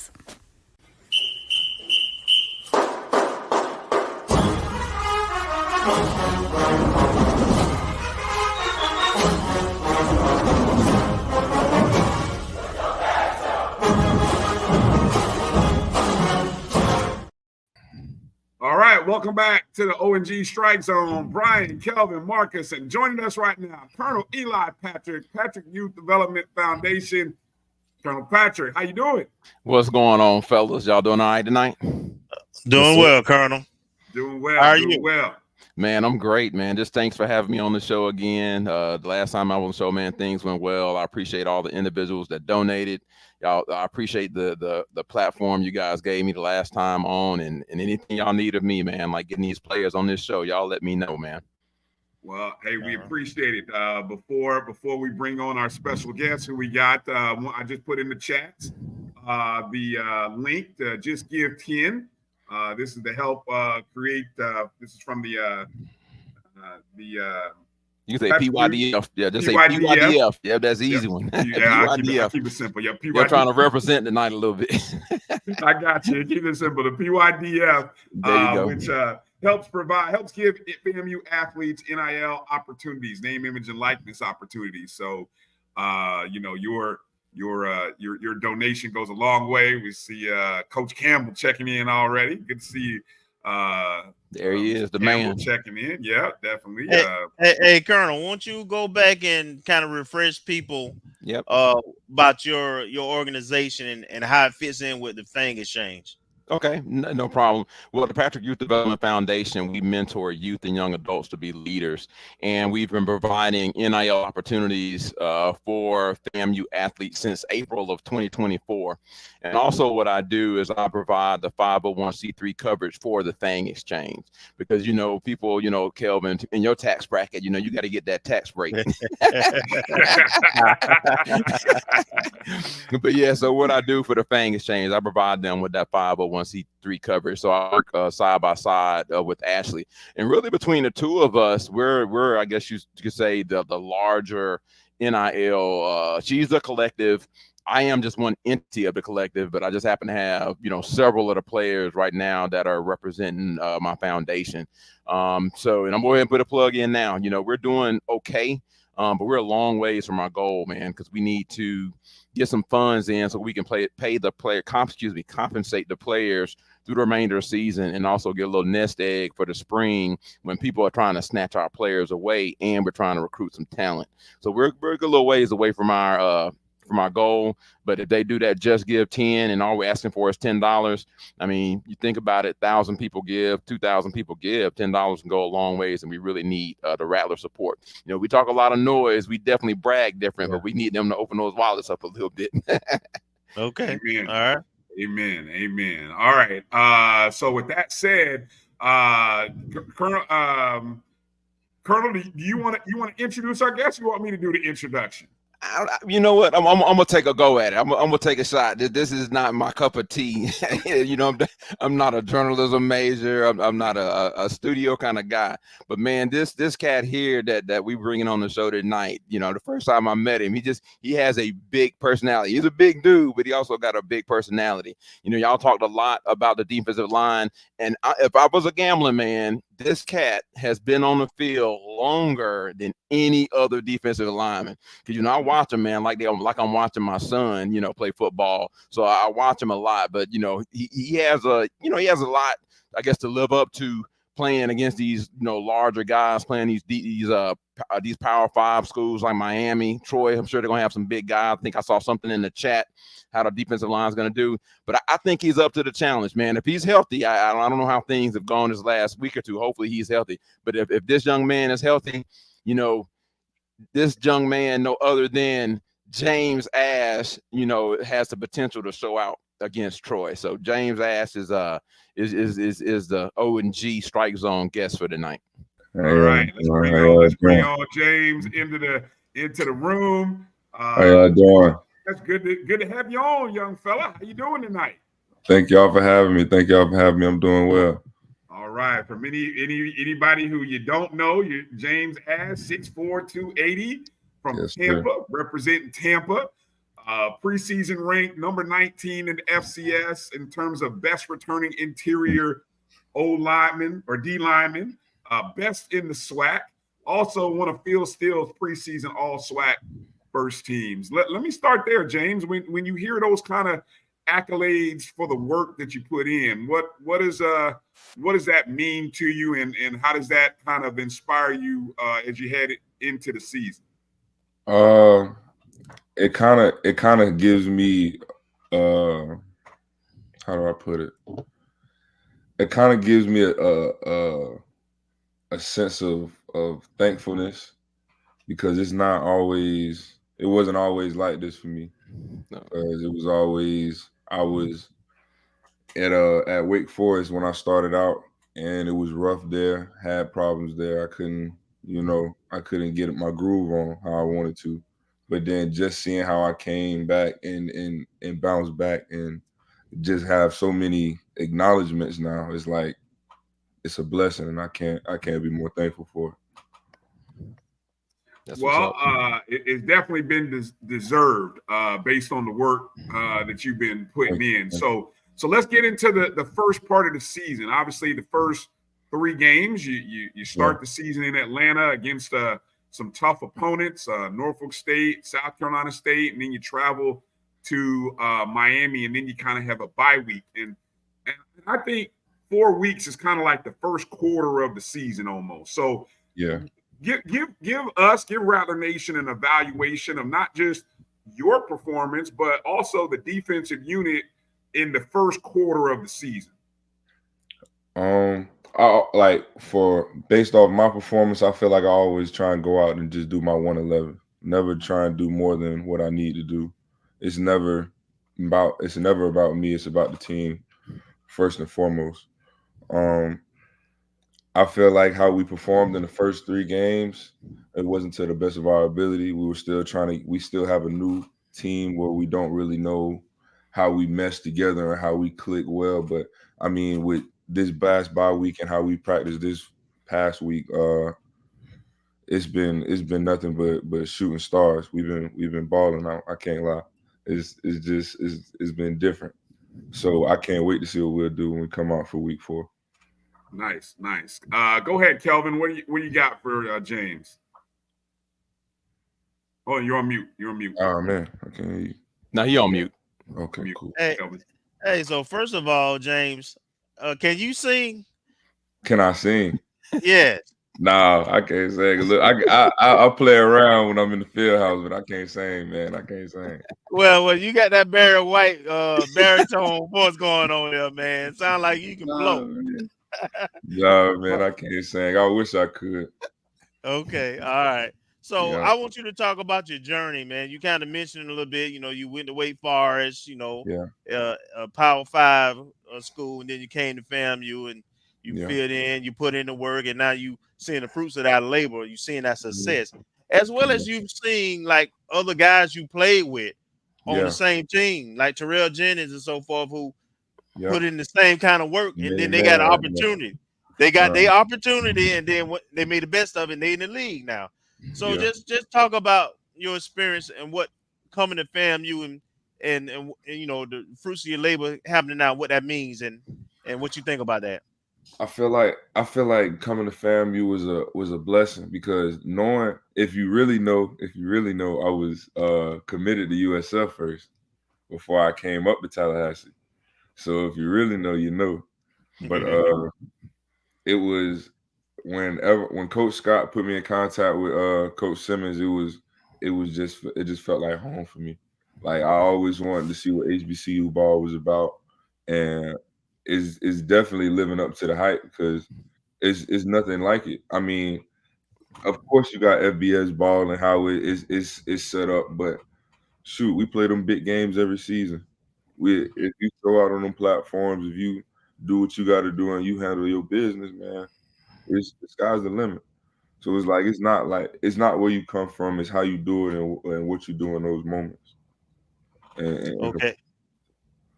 Okay. So in terms of the defense, right now, you all were able to rise the occasion in the first couple of games, right? We didn't get off to the stars we wanted to, but in the fourth quarter, when we had to have stops, we had stops. So we played taken care of. So we played good complementary football. Right. So moving forward, and to win a game like we got Saturday, you have to kind of play a clean game. You got to make sure you protect those gaps. But just talk about what you think Rattler Nation will see Saturday and the rest of the season from the defense. From the defense, I feel like we'll come out much faster this week. We won't have as many hiccups as we had in the first few weeks because it was just small, minute errors that just needed to be taken care of. It's all about the details. And with us having this 2-week break, or not even a break, this 2-week work session, like it was a blessing for us because it gave us time to really sit back, focus on the details, craft our craft while we were, trying to work for the main goal, which is this Saturday. Awesome. Great. Thank you. What do you got, Marcus? Mr. Ash, thank you for joining us this evening. I guess my question is, can you share about your journey when you first came to FAM and there was a lot of people, a lot of senior leadership, especially on the defensive line. And now you've gone from, I guess, what I would call perhaps a reserve role to a leadership role on this team coming off of a championship. Can you describe your journey and maturation from then until now? It's funny you say that because whenever it was like, even though me and G, I call him G Hunt. I know y'all all remember General Hunt. Yeah, my dog G Hunt, man. Like, even though we was the same age, Zaylan, all of us, it was Stan Smith. It was all of us. It was all of us on that line, man. And it was like them boys was leaders to me, and I just played my role. You feel me? Because I was just coming in from Wake. I didn't really know the defense, how they knew it. They knew it like the back of their hands. Some of them came to FAM from high school. So it was like they knew it. So when it came to me having to be a leader, it was like, dang, I don't know if I could do it how they did it. They snapped. They did a good job. We're like, dang. So it's like I always feel like I got big shoes to fill when it comes to being a leader. And I just try and strive to be the best I can be every day. My guys know it. And it's like sometimes they'll catch me slipping and they'll check me on it, And it's just with me being who I am, I gotta respect it. It's never you can't tell me what to. Nah, it's never been that. I've never been that type of person. So, and even if I do flash out, if it comes down to it, like if we messing up or doing something wrong at the end of the day, like I'm always run it back and come back and make sure that we're still on the same page. There's never no disconnect on that, Oh, thank you. Colonel Patrick, you got any questions there you want to ask James? Yeah, I'll just ask one, just how has the experience been, having the opportunity to go out and do the football camp that we did, and because James has been with us since the beginning. He got an opportunity to do a football camp. He got an opportunity to go to the high school to talk to some kids. How has that been working with the kids? I'm sorry, I got to stay hydrated. So but now it was fun, man. It was great watching them little guys go around and fight their hearts out, ready just to compete, man. They wanted to compete.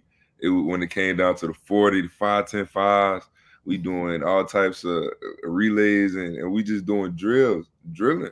Like, that's just what it is. Like, if you're really trying to put in that work and be a guy, you got to put in that extra work. So just seeing them enjoy that extra work just felt great because it was like, you don't see that too often. You don't see too many people loving to get on that grass and go to work. Yeah, and it was a good look. I think I mentioned it last show, but Marvin Wilson had a camp during the summer, and I think it was 7 of our guys worked the camp, and basically we were the camp. It was all FAM. He got there for the most part, and Ash was doing his thing, motivating the kids. And I ain't gonna lie, man, it had to be like 100,000 degrees out there too. Man, it was hot. It was hot. You know how tally summers get. It was hot, but everybody had a great attitude. They had more kids than they expected, and Ash also got an opportunity to go out and talk to one of the high schools with, I believe it was JG. Matter of fact, I'm looking at the picture now. It was JG and Ashton. So he was hanging out with a couple of offensive linemen. We had a chance to go out and talk to some of the kids at the high school. So not only, you heard his answers, very articulate, very thought out answers, very mature. and he's not only getting an opportunity to lead the team, but he also getting to, you know, lead these youth in the community. And that's what the foundation is about, you know, besides trying to help, you know, help the players out too. So no, I appreciate Ash. You know, like I said, his personality in its entirety hasn't come out in this interview. But we see the personality. Oh, he got the personality. We see it. But no, Ash is something else. No, he's definitely a leader on the team, and I'm glad that I'm having the opportunity to work with him.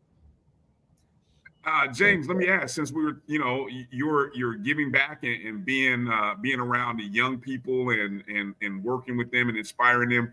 Talk a little bit about your background and your time as a young person. When can you think back and remember what was it like for you in those early days, and maybe who were some of the people who kind of inspired you to want to, you know, get on the grind and grind hard in high school and earn an offer and an opportunity at the Power 5 level, and then keep playing at FAMU? Who were those people who inspired you?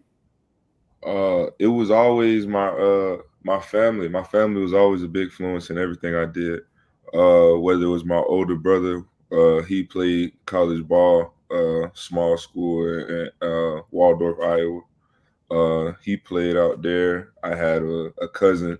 He was actually a DC at my high school that I played at, Chamberlain High School in Tampa. So it was him always knowing what had to go on. It was him always wanting to know and be the best at being the best DC in the state, in the city.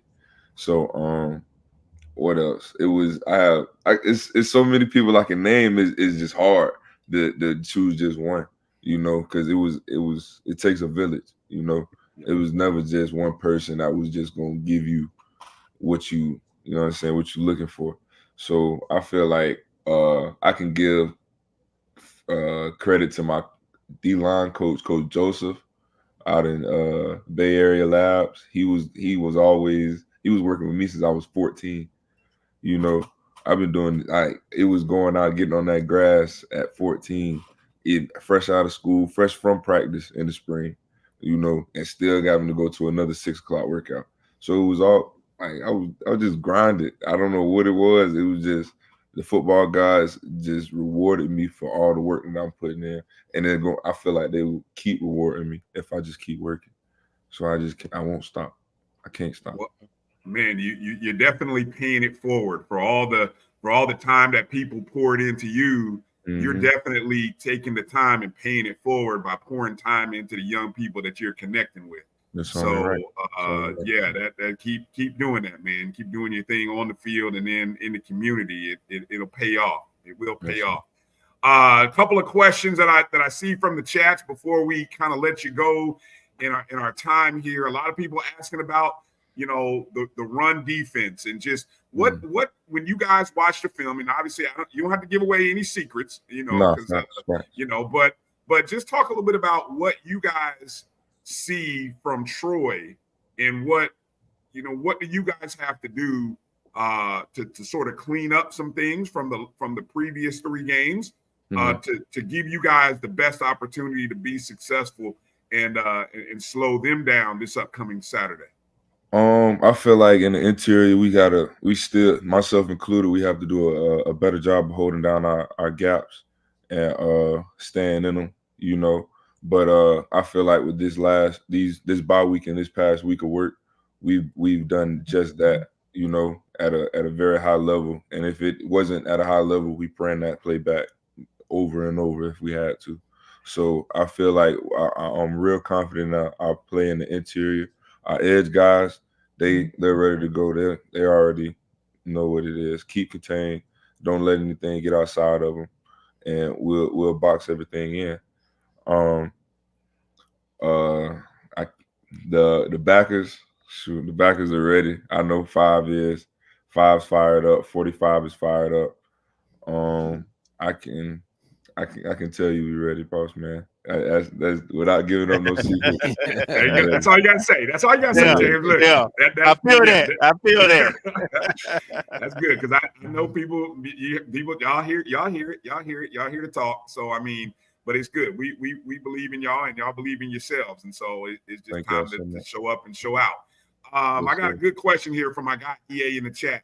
He said, take us inside the thought process when the O-line, when you're the guys that you're battling on the other side, when they've got that momentum going and they're moving the ball on the ground, and you guys might be a little tired. What is that mental mindset? How do you guys stay connected, locked in when the other side is on momentum like that?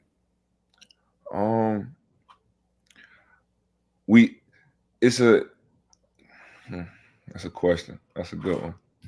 I can't just up and speak on that one. But I feel like it's a want to at the end of the day. You gotta want to. Is like it's not just because you down bad right now because they got a big play don't mean we gonna stop because you looking down, you hanging your head. There's another snap to be played, brother. You gotta go. Ain't no time to suck in it. You gotta do what you gotta do in that play. Do your 111. If the play go away from you, dang, you did what you had to do on your side though. If it go to you, you better make that play. It's just that simple. You know, so it sounds like a do your job mentality. If everybody does their job, we'll be okay. Everybody does their job, we can't be stopped. There you go. All right, James, I want to give you a last word, last opportunity. Give a shout out. Anybody you want to shout out? Anybody you want to thank? Anything you want to plug? Let Rattler Nation know. Man, I just thank y'all for having me on O&G StrikeZone, man. This is my first podcast I never did, man. I feel good. I feel like I just did. I just wanted to man. I feel good. But I just thank y'all so much for having me, and wish we could do something like this again soon. Hey man, anytime, you got something you want to promote, anything you want to share with Rattler Nation, you always got a home. You're an official friend of the O&G StrikeZone, man. So anytime, anywhere, any place, even if it's social media, you tag us, man. We'll make sure it gets out. Or if you want to come on in, man. You got a home, always right here. All right. Thank you so much, boss man. Appreciate y'all. All right, man. Be safe. Have a great Saturday. All right. All right, I will. Thank you. Hey, take it easy, Ash. All right. Let's see. Go to here. Hey, Colonel, before we let you go, we want to give you a chance. Any last words that you want to share with Rattler Nation? Kind of what Ash just said, man. I appreciate you guys for bringing me on the show, just getting the opportunity to let everybody know about the NIL efforts that we're doing with PYDF. Definitely don't forget PYDF. Don't forget about the FANG exchange because the players need you. We do brag different, but we definitely need to open those wallets also. I appreciate you guys putting the link in there. I will be at Troy, so I hope to see the other Rattlers there. I don't know what colors we wearing, but it'll be either orange or green. but I'll be there rooting the guys on. And again, guys, I appreciate y'all 100%. Definitely, and we appreciate you and appreciate the PYDF and everybody. You saw the link. I'll make sure to put the link in there again here to make sure to continue to support so that we can keep creating those NIL opportunities for athletes. You're on mute, Kelvin. Go ahead. I know you want to get one more thing in there. You're on mute. Tonight. Can make sure we give now while it's fresh on our mind. We got championship players, championship programs. We got people like Colonel and Ashley who giving up their own personal time without being compensated. So least we can do is support them. Appreciate it, man. Yeah. Yep. Shout out to Steve who linked me up with you guys too, man. Always a prayer. Yeah. Coach Campbell. Coach Campbell. Yes, sir. Bishop. There it is. All right. Hey, appreciate it, Colonel. Hey, safe travels up to Troy. All right. Make sure to get one of those Dean Dozens and hit that Krispy Kreme up. Like I told Kelvin, don't eat the whole box on the trip. Don't eat the whole box. Give some away, but you go ahead and stop and get that Dean Dozen on the way up. All right. That's what's up. All right. We'll holler. All right. Y'all take it easy. You too. All right. Hey, all Bryan, right. Everybody ain't like you. What do you mean? What do you mean? Eating a whole box. Oh, wow. That's a good one. Nice comeback. Wow. Okay. There's the link in there. Just give $10 there. Support the PYDF, creating those FAMU NIL opportunities for our athletes, especially guys like James Ash. Look forward to seeing what those guys do on the defensive line, man. Good stuff. Okay, as we get ready to wrap up the show here, because again, coming up in a few minutes on the Black College Sports Network will be our fan forum discussing NIL opportunities. So in about 10 minutes here, so I'm just setting myself a timer. We're going to have that panel coming up. Roy Evans and Dr. Kenyatta Cavill, along with Colonel Greg Clark, A.D. Wheeler Brown, former Commissioner Robert Vowles, and former Commissioner Leon Carey, coming up tonight right on the Black College Sports Network. If you want to find out how can HBCUs increase the athletic revenue, this will be a great panel, great discussion. So make sure you share it with people at MyJBN Online on YouTube, at MyBCSN1, the number one on X, and of course, MyBCSN.net. All right. All right. Let me see real quick here. A couple of things, couple of hitters here regarding the football stuff. Just in case anybody saw, it's a bye week. There's the scores. Anything in particular you want to mention from the scores that you saw from week 3, Kelvin or Marcus, quickly? Grambling struggled with D2. Alabama A&M struggle with NAIA. No, whatever that's Commerce is not a D2. They're FCS. They transitioning. All right. All right. So I was not impressed with most of the teams, and Southern is a bad team right now.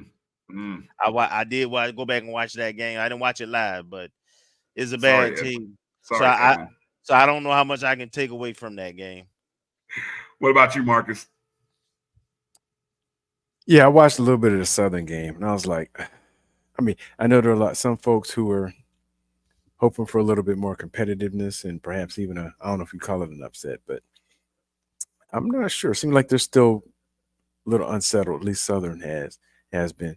And Grambling with the overtime, and like you're saying, that's a transitional FCS team. Don't know, but I expected probably a little bit more domination on Grambling's end. I didn't catch any of the other games, but we'll see now. In the next couple of weeks, we're getting into the throw of conference competition. So this is where the rubber hits the road. And the Stanford Alabama State game, I did watch the end of that. If Eddie Robinson went on the hot seat, he might have got himself on the hot seat with some of that coaching. Oh, wow. Yeah, between the first game and that game, it was kind of brutal. Yeah, a lot of questionable stuff going on there. So just in maybe one or two words, did Jackson State impress, or just like meh as you watch Jackson State?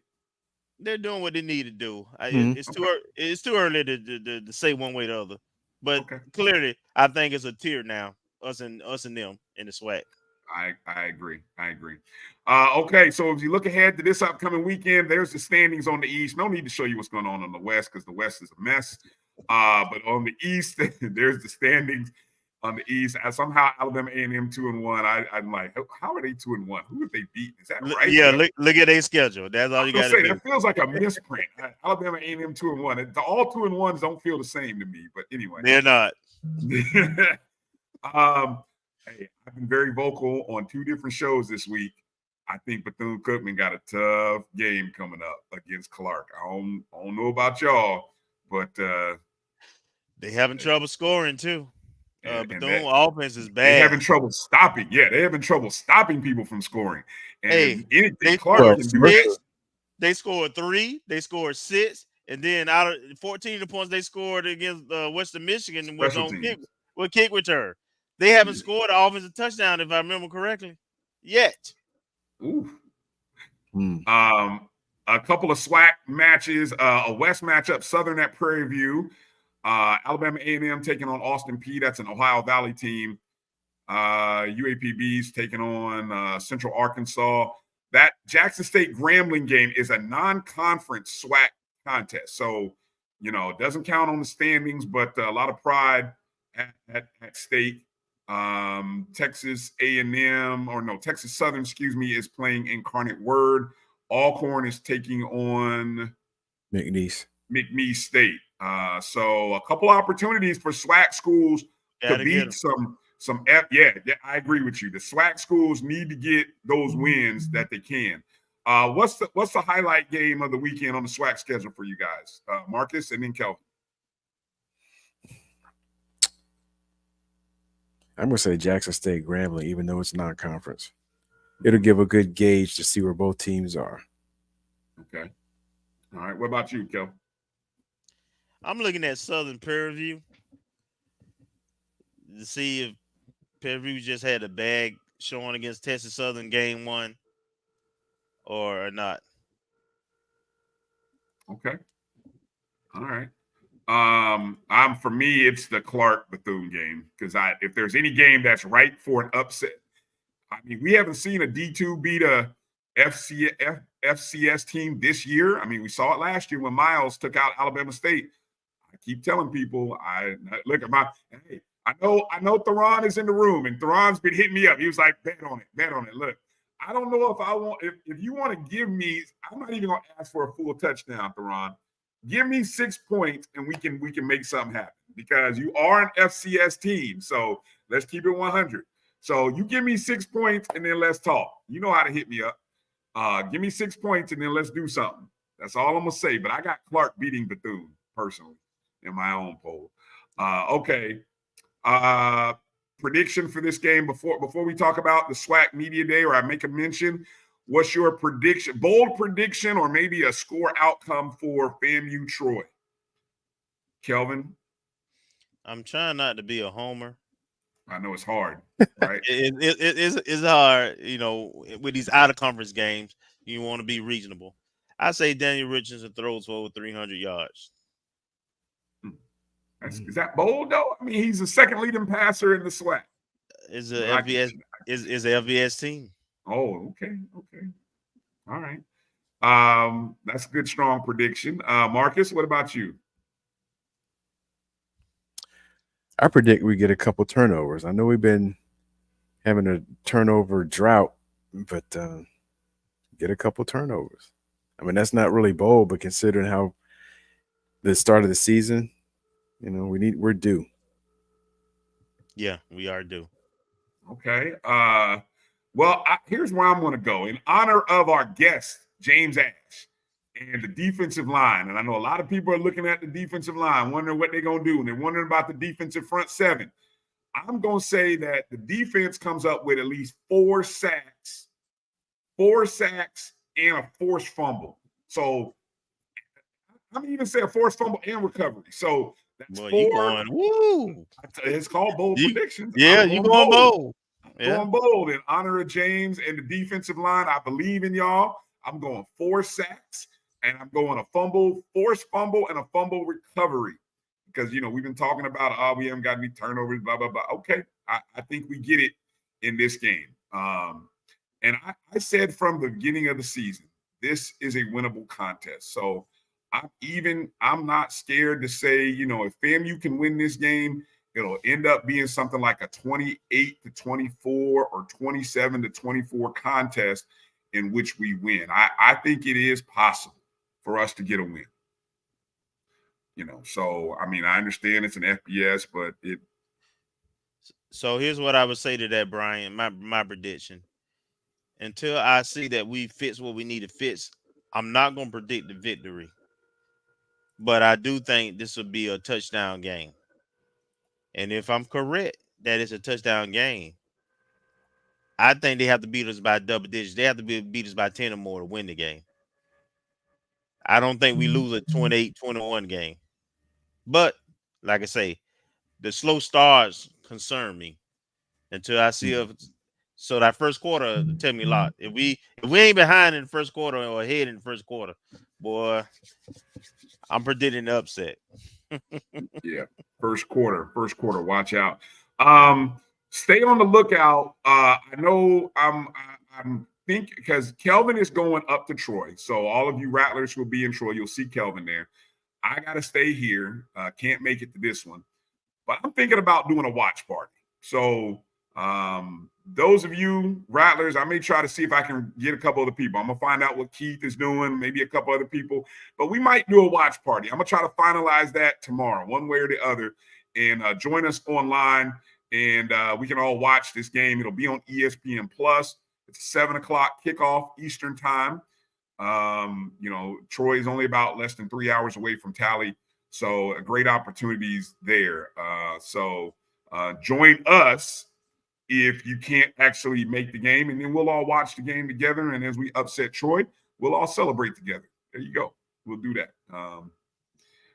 So that is what the plans are for the weekend. And we will probably do a pregame show. We talked about doing a pregame show where we maybe go a little more in depth. Might not be able to do a postgame show, but stay tuned. We'll post all of that information. Make sure you're following the O&G StrikeZone, Facebook, Twitter, X, and and then pay attention to those tweets as well. Okay, last thing, and then we're out of here. The FAMU women's basketball schedule was actually last Wednesday while we were on the show with Coach Crary. The women's schedule came out, so we didn't get a chance to talk about it. But there's the schedule, the non-conference schedule. Of course, Coach Gordon has already hinted at the November 4th game against Howard. Howard is going to be a contender in the MEAC, so this is a great game right off the rip. And I think it's a solo women's game. I don't think the men are playing behind them. So it's a solo women's game. It's a great opportunity to pack the pit on November 4th. And then what I love about the schedule, the non-conference guys, we've got so many games in hot spots. Gainesville, right in Tallahassee. I mean, look, this should be happening all the time. We're playing Florida State. The men should be playing. I mean, we should have more of these cross-town contests. Jacksonville. So the Lady Rattlers will be in Jacksonville. They'll be in Orlando. They'll be in Atlanta. We've got 3 home games, excuse me. There's no excuse to get 4 home games. Thank you. Birmingham, Alabama. Man, I just noticed we're not traveling to like Idaho and Iowa and Seattle and California. What a beautiful schedule. There's no reason for the Southern Rattlers to get out and support the FAMU women's team. And I'll tell you what, tomorrow at 10 o'clock Eastern, when you watch the SWAC Media Day, pay very close attention. I can't give away too much, but I will say pay very close attention where the SWAC has FAMU ranked. That's all I'm going to say. It might surprise you. That's all I'm going to say. So, yeah, again, on ESPN Plus, SWAC Basketball Media Day, 10 o'clock Eastern, 9 Central. Coach Gordon, along with guard Olivia Delancey, and Sabu Guaye. I hope I said her name right. That's so Olivia is there on the right, number 30. That's who you'll see. And of course, Sabu, she is the young lady who's a transfer from New Mexico State. She's a grad student from the Senegal. And so, if I'm not mistaken, didn't Coach said when she came on the show about a month ago, she's already instituted as a starting point guard, if I'm not mistaken, right? I believe so. Yeah. And then on Friday, the men, Coach Crary and the men will be at SWAC Media Day. You guys remember who Coach said was going to be at SWAC Media Day? Yeah, Chapman was the returning guy. Yep, Chapman's the returner. And then the young man who came from St. Thomas with him. Let me see if I can quickly pull up the roster here. Milton. Yes, thank you, Marcus. Milton. So, again, it's Jordan Chapman, who you see right there on the left, number 2. And then Milton Matthews, who came from St. Thomas, also via North Carolina A&T as well. And so those are the 2. But there's the schedule there for the men. The men open up their season November 4th in Texas. So the Texas Rattlers you get a chance to see the FAMU men's team. We'll look forward to that stretch when they come and play Gainesville, play Florida. I'll be at that. One of our high school guys is a freshman over at UF, so I'll get a chance to go watch him as well as watch us. So that'll be good. All right. Well, that's going to do it for the show tonight, fellas. Yes, the other show. Thank you. Dr. Lori said the other show is starting at 9. Yes, it is time to get off the air, Doc. That's going to do it for tonight's show. You know, it's hard to finish anything on time with us. That's on me. With you. That's me. That's on me. There you but go. Anyway, thank you, Rattler Nation, for watching the show. Any parts of the show you missed, go back and watch via the YouTube. Go back and watch via the BCSN Pod Zone. Any and everywhere that you watch podcasts, that's where you can get it. That's BCSN Pod Zone. And I'm going to get out the way. Thank you to everybody. Thank you, Colonel Patrick. Thank you, James Ash, for joining the show. And Rattler Nation, be safe if you're traveling to Troy. Let's go get a dub. And shout out, make sure you support our volleyball team. And yes, I know, Doc, I'm wrapping it up. All right, long outros. Thank you, Rattler Nation. God bless you. Be well. Let's have a great weekend. Coming up next. Thank you, Dr. Lori. Thank you, Dr. Lori. Coming up next, the BCSN Fan Forum with Roy Evans and Dr. Kenyatta Cavill right here on the Black College Sports Network. Peace out.